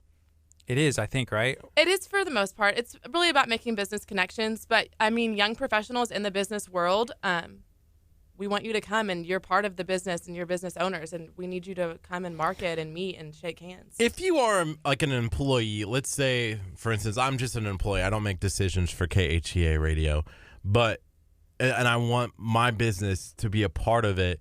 Should employees like just be like, hey, you should go check this out? Like, Absolutely. How do you have that conversation with your boss? It's hard to get out of the office, and I do realize that. I just think that you have to show your boss all the benefits of being in these groups, and so you have to just come with him prepared. And that's I think that's what young professionals have a hard time doing. They have a lunch break that's 1 hour, and you're usually told when you can go eat your lunch, and it's just not as flexible as some of the older professionals. And you get off at work at 5 on the dot. You can't leave at 4. And so I just think it's important to tell your employer that these are important, and you're doing this for their business. It's not just pleasure, but it's also networking in business. Yeah, so the other day we had some of the JCs come in from Texas City talking about tackle time, and I was a little confused because I was wondering, like, is this business? They were like, no, it's individuals, but they're like, oh, so the commerce part is what makes it, hey, you're promoting, business in the industry. But there's a lot of organizations in our community that have been around for years. So there's a lot of history, and the chamber is one of those. How many years has the chamber actually been around? So I'm not sure when they were separate, but this is our 50th anniversary of us being together. 50 years. Yeah. Cool. Right now it's 10:18. This is KHEARadio.com, 99.5 FM. We're streaming on Facebook. Share it out. Again, if you have a question, let us know. I see Lauren's just like killing it on Facebook, answering love Lauren. questions. We're so happy that she's here. And she was like the secret weapon. I should have brought her with me. She was the professional. She was giving me the lowdown on what's going to go on. And yeah. We've tried to, so she's been in the corner over there. I think we were talking about Bay Area Turning Point, and then we're like, come sit over here. And she was like, no. Just like as polite as me. We're like, come over here. She's like, I'm good. And she was helping promote that nonprofit. So she's very connected in the community, and we're proud to be friends with her. What you got, Kurt? I'm sorry. I just saw an issue. I'm putting out a fire over here. Is the fire out? I hope so. Okay, it's 10:19. We're going to take a quick break on the FM. We're going to keep it going on our Facebook stream. This is 99.5 FM. Sweet. One thing that it's not just young professionals. It's something that. Oh man. Okay, it's not just young professionals, but a lot of the times, like public speaking, is not like the strong point. I feel like it's important, especially as a young person. If you get the ear of somebody who is making decisions, then you need to be able to communicate efficiently. Is there anything that the chamber or even like the young professionals like offers, being like, hey, this is how you get your message across? So I am open to any suggestions that people want to do with our Young Professionals event, any programming or anything like that. So if that's something you're interested in and we can get a group, I will do my best to get someone to come in and help us. We do have a member that they're the Toastmasters, and they meet at the Texas City Lamarck Chamber. I think it's every other Tuesday night, and I know that they would totally welcome you with open arms as a member. And I have heard amazing things from that group and what they do with helping people with public speaking. Yeah, we had Terry in the other day, and he was at that luncheon. Actually, it was the same day as the luncheon because we were like, hey, we're going to this legislative thing. He was like, hey, me too. It was like, we'll race you there. So he shared with us Toastmasters, and we thought it was a really cool idea. So that's important, just being able to communicate. Yes, absolutely. Yeah. Can I hear more about your interview to take the job where you didn't know like what the chamber was? So embarrassing. What did you think it was going in?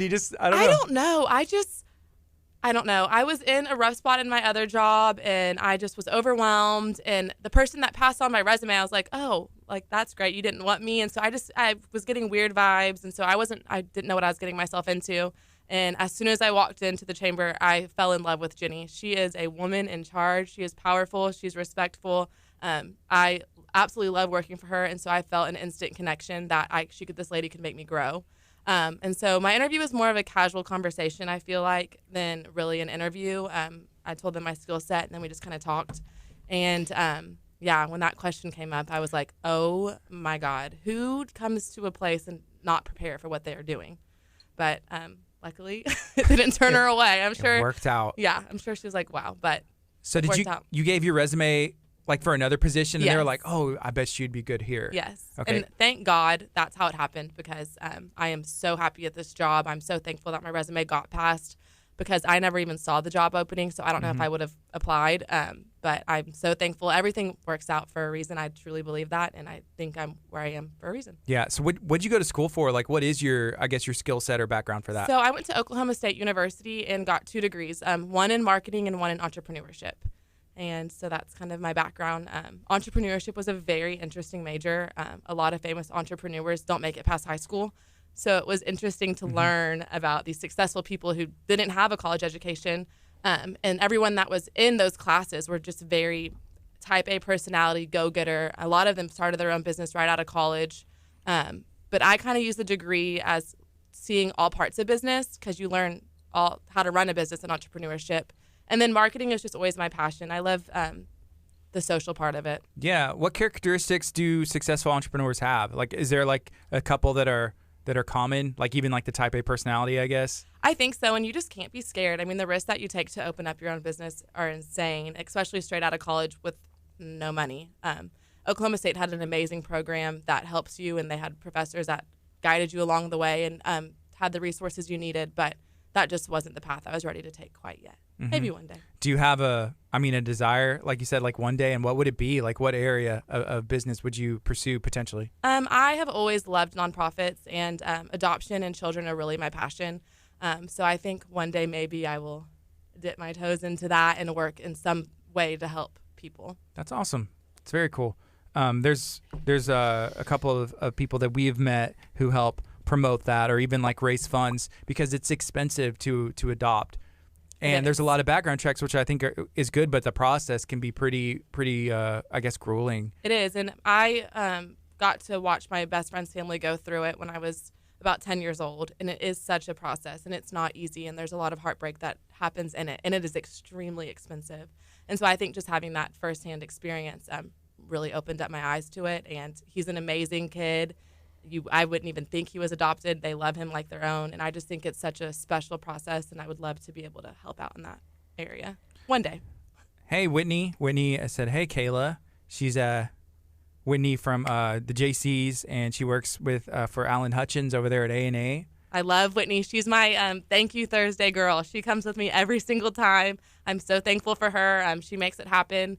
And I learned a lot from her when I first started the job, since she was also in Thank You Thursday with Darcy before me. Yes.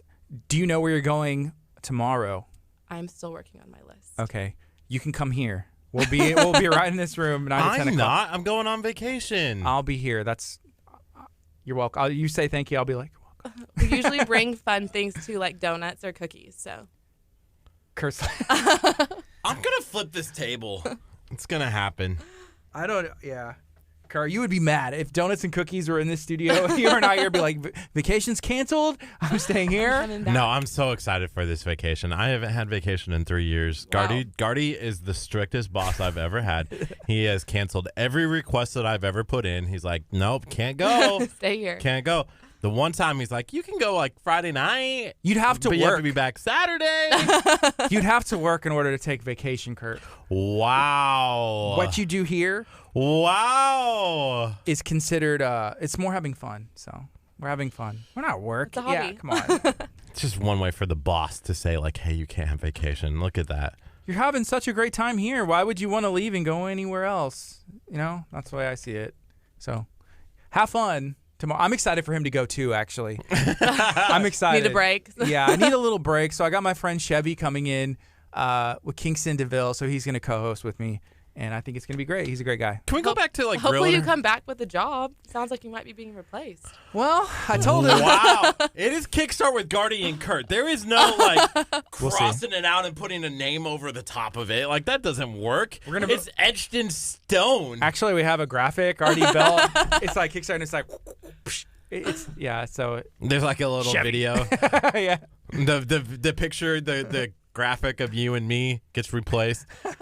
Wow. It would be easy because he has that cartoon photo of himself for his logo for the hair I stuff. do not like any of this. This better. Yeah. Can we go back to Grilling Kayla about who her favorite business is in the Texas City Lamarck Chamber of Commerce? Sure. No such thing as favorite. So you said you're from League City? I am. Okay, so did you go to Creek? I did. Clear Creek High School. Yep. Okay. And then from there, why did you decide to go to Oklahoma State? I actually went to Texas Tech my first year, and I just needed to change from that. No one tells you how hard college is, and it's not what it looks like on social media. And so after my first year, I decided I just needed to go somewhere else. And To get why? Just a different change? Just to change. I didn't have a great time at Tech. It wasn't the school. The campus is beautiful, but it was just things that were happening in my personal life. So I had one friend at Oklahoma State, and she said, come visit. And I went there, and I just You're fell a in cowboy? love. I am a cowboy. Knew there was something that I didn't like about you. No, everyone likes cowboys. We're the nice Oklahoma. Yeah, I just don't like anything Oklahoma. I'm from Nebraska. Whatever. We don't even compete with you. I know Curt has like these rivalries with college that nobody cares. Like it's like, Nebraska's not relevant since like the 90s. Seriously. Curt, it's okay. Wow. Just let it go. Hey, we're gonna win the national championship this year. I'm calling it. I already have $1 million on it. So if I lose, I'm gonna have to You're borrow. definitely not taking any more vacation. I'll have to borrow $1 million from somebody. So Yeah. I had looked at Texas Tech because they have a program for technical communication, which a lot of schools don't. And I had looked at them. So it was cool. I don't know, the Raiders, they always have like a good program, like a football program. Whatever. Oklahoma State's better at football than them. Des Bryant went to Oklahoma State. Yeah. That was good. He was good. Who did Tech have? Tech had They Michael always have the Crabtree. quarterbacks. The quarterbacks is who they We have. have quarterbacks too, though. We had Brandon Whedon, who's now at the Texans. The 28-year-old college student. He was 25. Okay. Boom. Was he there when you were? No, I'm actually good friends with his brother, so I'm a friend with him. But he went and played professional baseball first, and then came to college. So that's why he was so old. Must be nice. He just had his choice. Be talented, guys. If I have an advice, just be talented at something, and you'll succeed in life. Yes. And if you have a business, join the Texas City Lamarck Chamber of Commerce. See, I'm the biggest fan. Good. I'm glad. I'm happy to have y'all as members. We're excited to team up with you guys. So when's the next lunch event? Because that food was good. It was good food. It was Ludwig's. That's a great member of ours. We have a lot of great caterers that come out and do our events. I believe our next luncheon is going to be in September. I don't know if we have a set in stone date yet. Is that difficult picking the caterers? Because there has to be multiple people that provide food. You just have to spread it out, right? We rotate them. They're all delicious, so we're happy with every luncheon that we get. What's your favorite restaurant in the area? In the area? Yeah, they don't have to be a member of the Texas Lamar. They can be in Houston or Clear Lake or Galveston. No, I have a lot. Dang, okay. Is there a favorite kind of food you like? I love Mexican food. Yeah. She is the biggest political person that I've ever met in my entire life. And I've met a lot of political people. She's just like, I'm not going to say any favorites. Would Can you run have for favorites? You can't have favorites. I can, I guess. I just don't. I feel you. Would you run for office one day? Absolutely not. Okay. I couldn't either. You didn't want to go up there and talk in front of a room full of people and cameras like that? No. Because they do a lot of like interviews, like politicians. They're always in front of the camera. Oh, absolutely. And that is just not for me. I like to not be anywhere near a camera. So I used to not like to talk. People Really? didn't. Yeah, people thought that I didn't speak, and Until I liked didn't it think that way. I didn't up until I met you. I don't think you wanted to talk, Yeah, and then we were forced into it. a little bit, and now I can talk for hours about it's good to be nothing. pushed out of your comfort zone. It's true. I feel like sometimes Gardy doesn't even need me to talk. Like I feel like Gardy can just go. I could, but it's nice to have you around. Thank you. But I hope you have a great vacation. Wow. So we can 2 minutes. Yeah, Or 2 something? minutes. You think? Yeah, that's good. Okay. Hey, Heather, what's up? Heather Marie Pena said, hi, Kayla. Oh, and Colleen Merritt said, roll Tide.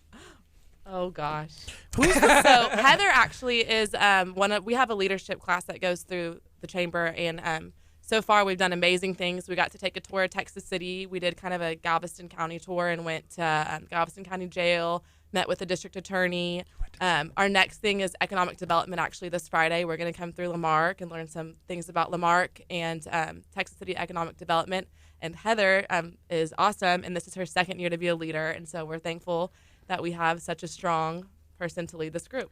So if you have any questions about the Lamarck EDC, I pretty much know all the answers. So, or if you need to know anything about the people and their personalities, like I can answer. So feel free to ask me on the air, off air, either one. But we do love the EDC. And Colleen is mentioning Oh, she says some breaking news. The Cha Cha Bowls will be at the market on 3 for their open for lunch. Oh, today. It's a soft opening. Yum. That's awesome. So Cha-Cha Bowls for lunch? Cha Cha Bowls. Let's do it. I can't eat Cha Cha Bowls. It's a healthy bowl.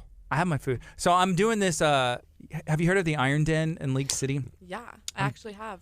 I'm doing the 6-week challenge, but this is week 5. So you're almost done. I'm almost done, but I'm doing. There's a meal prep, Power Fit meals, so it's like 1, 2, 3. I'm doing like 7 days a week. So wow. If you brought in cookies tomorrow, even though you're not, well, I'll Kurt's not thank here, them when you're over it. Okay. Yeah, That'd be good. Gain your weight back. Hey, okay, we got 18 seconds. I want to talk about Sammy Grace. You're still there working out? I am working out with Sammy. Awesome. Okay, we'll touch on that, but we got 10 seconds. Here we go. Good morning. This is KHEA Radio 99.5 FM. This is Kickstart. I'm Gardy. And I'm Curt. It is Wednesday in the middle of July. We have about, 20-something days left. We're trying to get our Facebook numbers up. And I think we need like 900 more likes before Curt gets a KHEA Radio tattoo, which I'm really, really excited about. We've talked about this on the air. Gardy wants me to get KHEA plastered, like on my left arm. He said he would do it. KHEA. Why not? I just said I would get a KHEA tattoo. It doesn't necessarily have to have the letters. So what would it be? The radio tower. It's just a tower then. No, you have to have the letters. I told him he should get like a portrait of my face and his face with like KHEA or Kickstart on there. That would be pretty cool too. That would be awesome. I cannot put you on my body. That just there's no part of me that ever wants that. Well, that's fine. Okay, I'll settle for KHEA. But here's the problem.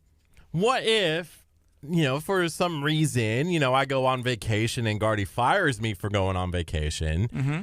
And now I'm stuck with a KHEA radio tattoo on my arm. That's the beauty of it. That's what makes Forever. it so excellent and awesome and beautiful. What if I got one of those like stick-on ones that just stick on and then it's like, ha ha ha. That's weak. Hey, wow. So speaking of local business, Sammy Grace Fitness, we ran into you, I think for the first time, like in real life, while we were doing a workout at Sammy Grace. Yes, at 6 a.m. It was still dark outside. Yeah. How have you enjoyed your time there? I absolutely love it. I am a gym hopper. I have been at multiple gyms with multiple memberships, and Sammy just has a way to keep you coming. She keeps the workouts fun. They're fast. They're productive. I've seen results from it. All the women and men that work out there are amazing, and I think I'm going to be a lifetime member with Sammy Grace. That's cool. When do you usually go work out? I either go at 6 a.m. or 5:45 p.m., just kind of depending on my schedule. The schedule, yeah. Being an employee of the chamber, a member of the chamber, there's always like events, and you said like no 2 days are probably the same. Right. And so it's nice to have those multiple options as well to get to choose from. Yes, she has a full schedule, so she really can work with anyone, which is great. Yeah. We're a proud partner of Sammy and Grace Fitness. I've been trying to get Curt to work out like anywhere, like just but he won't work out with me. The last time I worked out, I was like sick the entire day. Sammy, like I think I've said this before, and I don't know if Kayla has heard this or not, but I'm like, I thought that was the easiest workout I've ever done. I barely sweated. I barely worked. And then like the whole day I was like. It hit him later. He was like, oh my gosh, Yeah. like what happened? Like I felt ill. Y'all came to a good one, too.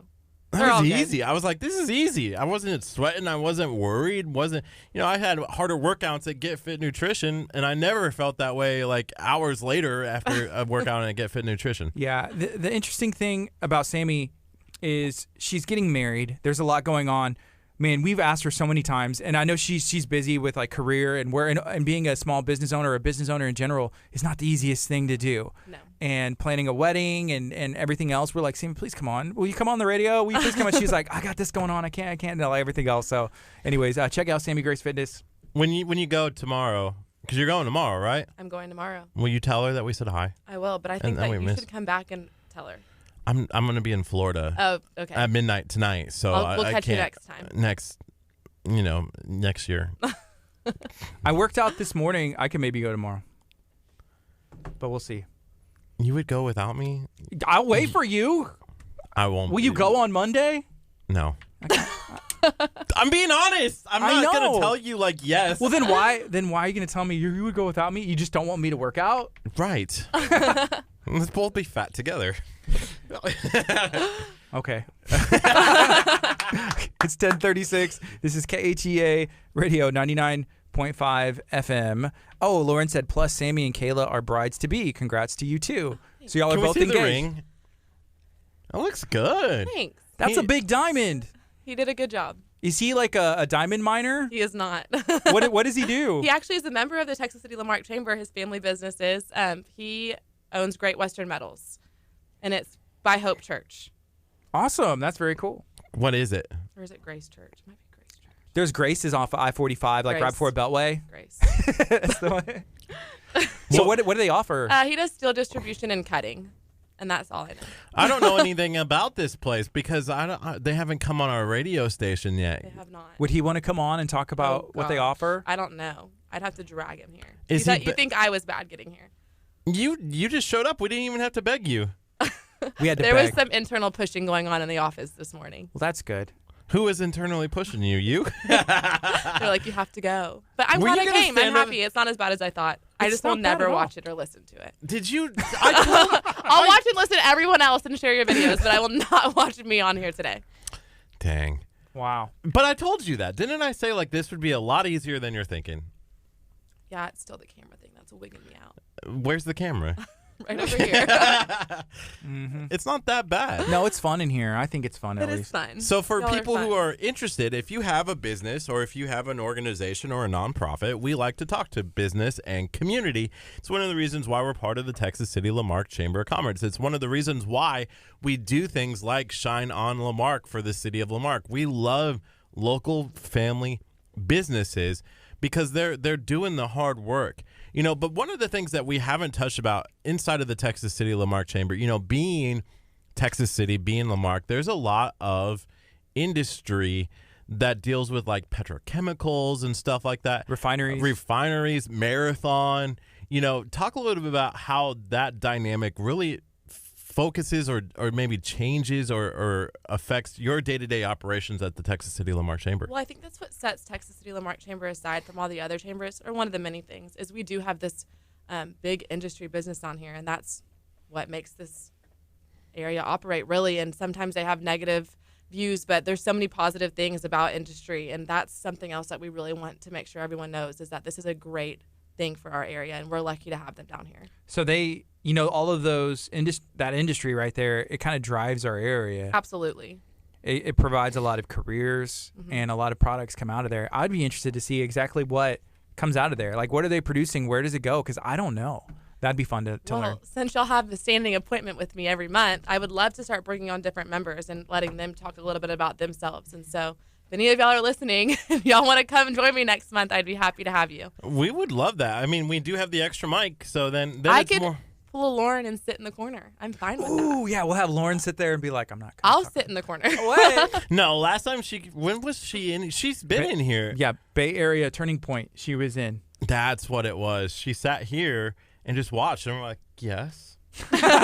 Yeah. She was answering questions that we were looking at, and she's like, yes. She's like, it's happening. I'm like, you don't have a mic. You got to come sit on the camera. And Lauren's the same way that you are. I feel like Lauren would be great at this. I agree. Next time. Next time. Maybe Lauren I'll bring and her and a member. Yeah. And then you can sit over in the corner. Absolutely. You'll intern. Yes. You'll co-host the show. Sounds great. Yeah, right now it's 1040. It's KHEARadio.com, 99.5 FM. If you're watching on Facebook, feel free to comment along or ask questions. And Lauren just left one. She said, I like my corner. So that's fair. Also, Tamara brought up the Cambrel Foundation, and Lauren said, hey, the Cambrel Foundation is amazing, which we agree. They do some of the kindest rocks. The kindest rocks. Those are cool. You can see them all throughout Texas City and Lamarck. Yeah. We are firm believers of spreading positivity throughout the community. And it doesn't take something big. We had a meeting yesterday, and one of the things that came up was just, even with young people, like it starts with, I'm not that young, but like myself, you know, millennials and people that are not used to giving back yet, you know. And that's okay to focus on your career. That's okay to focus on school and everything else. But you can also find little ways that don't cost anything to just be a good person, and kind of, you can make somebody's day, like at the grocery store. Like, If somebody drops something, help them pick it up. If somebody falls, are you okay? If you see somebody who's on the side of the road, maybe they need assistance. You know, we started the show kind of a little bit about that, like being positive, being the good, you know, and it led to us getting into the traffic situation, you know, letting people in or not passing on them when they're going 15 on a 30-mile-per-hour road, you know. Yeah. But one of the things that I think is part of the Texas City Lamarck Chamber that does a lot of giving back, that focuses on millennials, not just the young professionals, but the JCs, the Texas City Lamarck JCs. They just got done with their tackle time fishing tournament that they had, but they do a lot. Talk about, you know, we had never heard of the JCs until we brought Whitney Ziegler in, and then we also had Gabby as well came in and talked about tackle time fishing tournament and a little bit about the JCs. But how do those two organizations, your organization and the JCs, kind of work together? Well, the JCs help us out with shrimp boil. They're always great volunteers for us. And you're right. I haven't had the pleasure to work with them a lot since I've been at the chamber. But if their name is mentioned, it's always something extremely positive mentioned with them. And I just think that's such a great thing to have in the community, is just have such the positivity when they say JC. Yeah, and we found out that organization has been around for a long time as well. And a lot of people that are alumni, because I think you age out at 40, they're, you know, in really, really cool positions in the city and just doing really, really big things. So it's always fun to see how that happens. So if you have interest in being, you know, I don't know a better way to say it, but like a person who's making decisions in the community, you got to join these different organizations and get involved. Absolutely. Speaking of the shrimp boil, we got about 15 more minutes here. I want to hear about the other events. Can you kind of walk us through some of the big events that you guys have at the Texas City Lamarck Chamber? Yeah, absolutely. So I'll start with January. We'll do a full calendar year. So we have our annual banquet in January, and that's kind of just for the members to come. Awards are given there. Colleen got a great award this year, along with a lot of our other members. So it's fun to recognize people that deserve recognition. That had about 520 in attendance, so it was a bigger event, and it was at the Doyle Convention Center. Our next event after that, I don't want to miss anything. Oh, gosh. I believe it's our Taste of the Town and auction, and that is when all of our food members and restaurants come out, and they set up little booths, and you come in, you get to walk the Doyle Convention Center. We have an auction going on, and you get to sample all of this amazing food. So much food. It was such a fun event. We also have our shrimp boil, like we've mentioned today. That is more of a community event. So we hope that everyone comes out. Last year we had about 1,200 in attendance, and I think this year with the big bands, it'll really grow. Nick and the Groove is local. I don't know if y'all have ever heard of them. We have. Yeah, they're awesome. amazing. Like, amazing. Who are they? You'll have to look them up. I first discovered them at League City Music Festival. A member took me, and I got to sit VIP, and it was awesome. And they are a young group of kids. Like, I think they're all under 20. Some are still in high school, because we were working with their high school schedule to get them on Friday for shrimp boil. And they're phenomenal. They actually opened up for Bag of Donuts at League City Music Fest, who is such a fun band. If you haven't heard of them, you have to look them up. They're definitely a show band. They do covers. And so I think bringing these two bands to our event is really going to help pull the people in the crowd. So that's our shrimp boil. And then we have our golf tournament, and that's usually early October, weather dependent. And that brings out about 570 golfers. It's 2 days, 4 flights. It's a huge, successful tournament. I have to say, I think it's one of the biggest in Galveston County. Really? Do you participate? I work it. I do not participate. But we have food and drinks and fun at every single hole. So it sets us aside from other tournaments. It's so much fun, such a crazy 2 days. And that is our golf tournament. And I'm sure we have business luncheons throughout the year. We have different groups that meet. We have a women in business group, and that meets once a month for a lunch. And we bring different programs, different networking, great food. Like I mentioned, our young professionals. We have an advocacy group you can get involved in. We have hospitality. We have just so many different things. And I tell all my members is you get what you put in. And if we don't see you and you're not calling me and telling me who you want to meet and events you want to come to, you're not going to be as successful as the member that's doing all of that. Mm-hmm. I think that's important. You get what you put in, and that kind of goes to just like life. I forgot to mention Bayou Fest. That is a great event that we pair up with Lamarck. Colleen is the brains of that event. We just kind of coast along, and we set up some of the vendors. Great performers. I got to do a meet and greet last year thanks to Colleen, and so that is something y'all definitely have to come out. I think it's the weekend after y'all's taco. It's the 19th. It is the 19th. Yeah. So We almost had a riot. Like if you would have forgot the Bayou Fest, there would have been a riot. There would have been a riot. Like the whole city of Lamarck, like all of their people would be standing out here with pitchforks. Like I And we could see also it. helped out with Lamarck Christmas Parade, and that was so much fun last year. So Man, we need to get We in a love parade. Lamarck. We have not been in a parade Kurt yet. wants to be in a parade. I mean, I like to watch parades, but I don't think I'm set up to be in a parade, you know? Why? Because I just don't. I'm trying to picture it in my head, and I see Kurt like in a tiara, like waving, Yeah. and that makes sense because he would enjoy that. But for me, I'm just like, No, that's what you do in a parade. You like look pretty and you wave, you know, and you got the little cup hand, and it's like this, you know, because it looks good on camera. yeah. You know, See, you that need hurts to my work. wrist. You need to work on that a little bit. I've been practicing since I was a little kid. So yeah, you just go like this and you wave and you know and you hand out candy and people are like, "Who's KHEA Radio?" And then never they're heard like, of 'em. they're looking us up on Facebook and they're like, "Let me invite all my friends." And then we're signing autographs and throwing it at kids and the kids are like, "I'm gonna hang this up," and they're like, "No." Do you think he please." has put a little bit of thought into this before? I think so. I think I get all the submissions for any vehicle that likes to be in the parade, so I'll look out for yours. The Jeep Compass? It's gonna have a picture. It's the only like reason- a drawing. I told this, somebody asked me the other day, and I think it was Pastor Hallam. Pastor Hallam's like, "Hey, you need to get a new car. Like, I'll go with you," which is nice. You know, I appreciate that, but I can't get rid of the Jeep Compass. The Jeep Compass is part of KHEA Radio, so I'm just going to pay it off and then keep it forever. Just put it in the trash. Just like pay it off and just put it in the sits out trash. in front of the KHEA studio. It's like, 2040. It's still there. This Jeep Compass not. has lasted us History. 30 years. Yeah. So right now we're talking to Kayla with the Tech City Lamarck Chamber of Commerce. Kayla, what's your official title? I am the member relations manager. Member relations. So if you're looking to join, they can get a hold of you or just like walk in. What's the best way to They find can out? walk in, give me a call, email me. You also can apply online. And so once that application gets pushed through online, I receive your information and I'll give you a call. So I would love for any of it. Yeah. I love when people come in too. It's always fun to get to meet you face to face. Yeah. I usually stop in when I'm at Discount Tire because they're all right next door. And I just was there the other day and I had Kurt come pick me up and we went to a meeting. But my stinking tire light came on again and they had to replace like a little valve thing. And so it came on last night. What? I don't know. It doesn't make any sense. Like, just put a new tire if I need a new tire. What is wrong with you frustrating. and your tire? Where are you taking? If you're going 120, your tire is always going to feel flat. It's the same tire though, so I know it's not.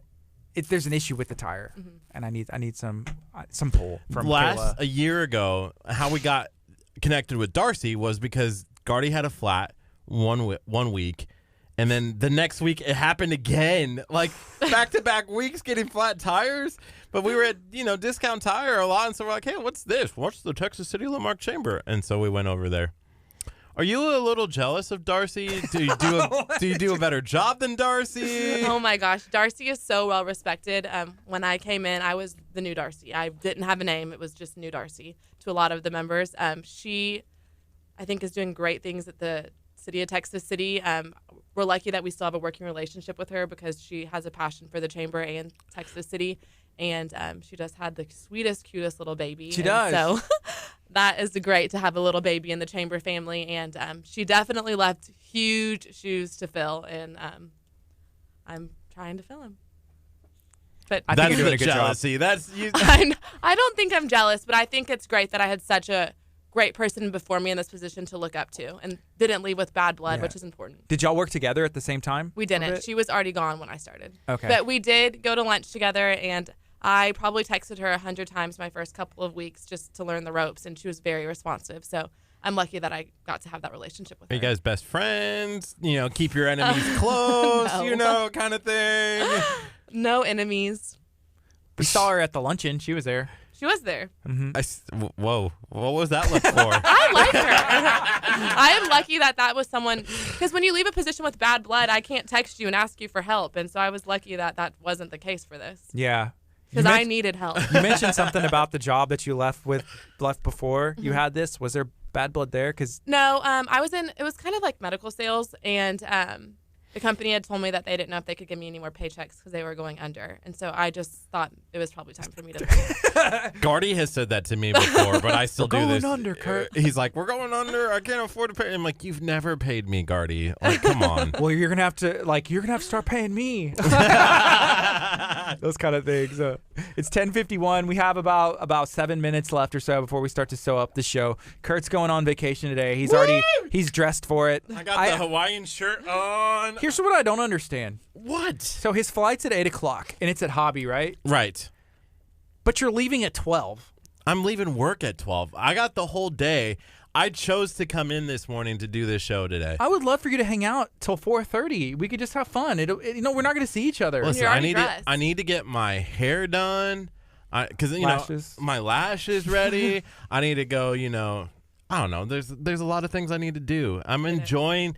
It's rare. Like I've said, it's been 3 years since I've had it. I don't think you've mentioned that ever. Ever? Wow. Have I? So I'm I'm really super excited about this opportunity to kind of refresh, rejuvenate, come back, edit some videos, and finish off, the year strong with 10,000 plus followers and likers of KHEA Radio. On Facebook.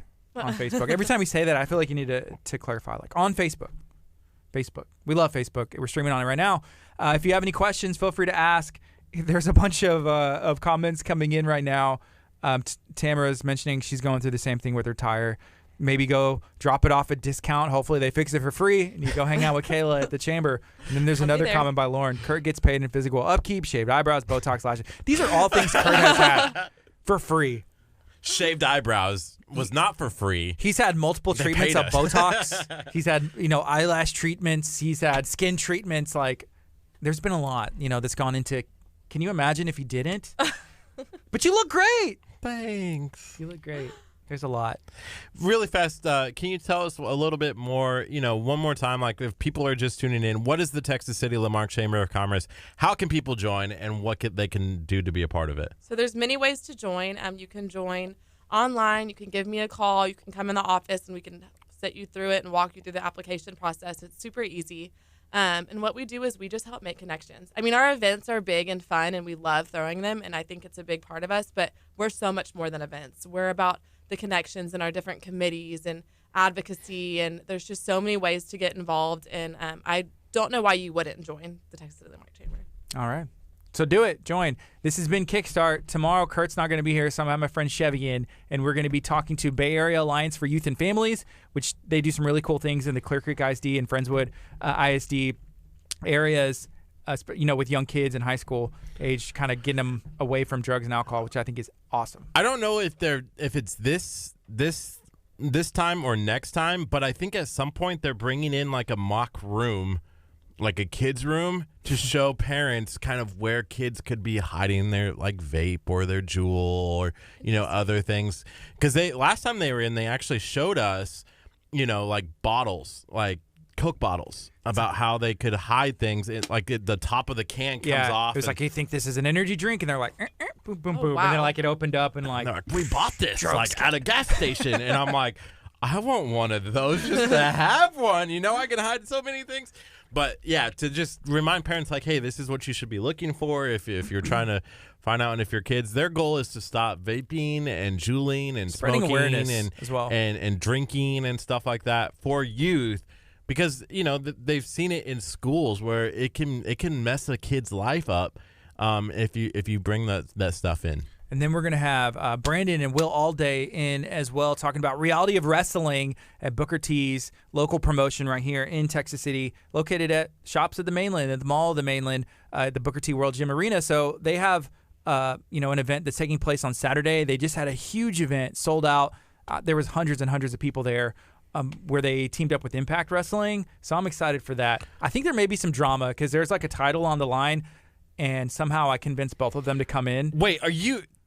Man, you're going to do this in our studio when I'm a little scared. I'm a little scared. Are you glad I'm not around? Yeah, of course I'm glad that you're not around. I enjoy my breaks. Because I would jump in the middle of that fight. Yes, you would. I would come in with my hot dog suit, and I'd be like, yeah. Well, I'm the true champ. I may separate them. I don't know. I'm going to have to see how it goes. Sitting them side by side might be bad. Mistake. So, Kayla, is there anything else you'd like to share about the chamber or anything at all before we wrap the show up today? Just give me a call if you have any questions. I'm there Monday through Friday, 8:30 to 5. We have a great staff that's always willing to help with anything you need. If you're a member and want to know, more that you can do with the chamber, definitely call me too. And don't forget, if you're a young professional between the age of 21 and 40, give me a call and I will get you on our mailing list and we will get you in our group. All right, it's 10:57. We're going to sew up the show. Be blessed. Have a good day. Coming up next is Lincoln Brewster on KHEA Radio 99.5 FM. See you tomorrow. Bye, guys. Bye, Facebook. I'll see you guys on Monday. Have a safe one. I'll see you tomorrow.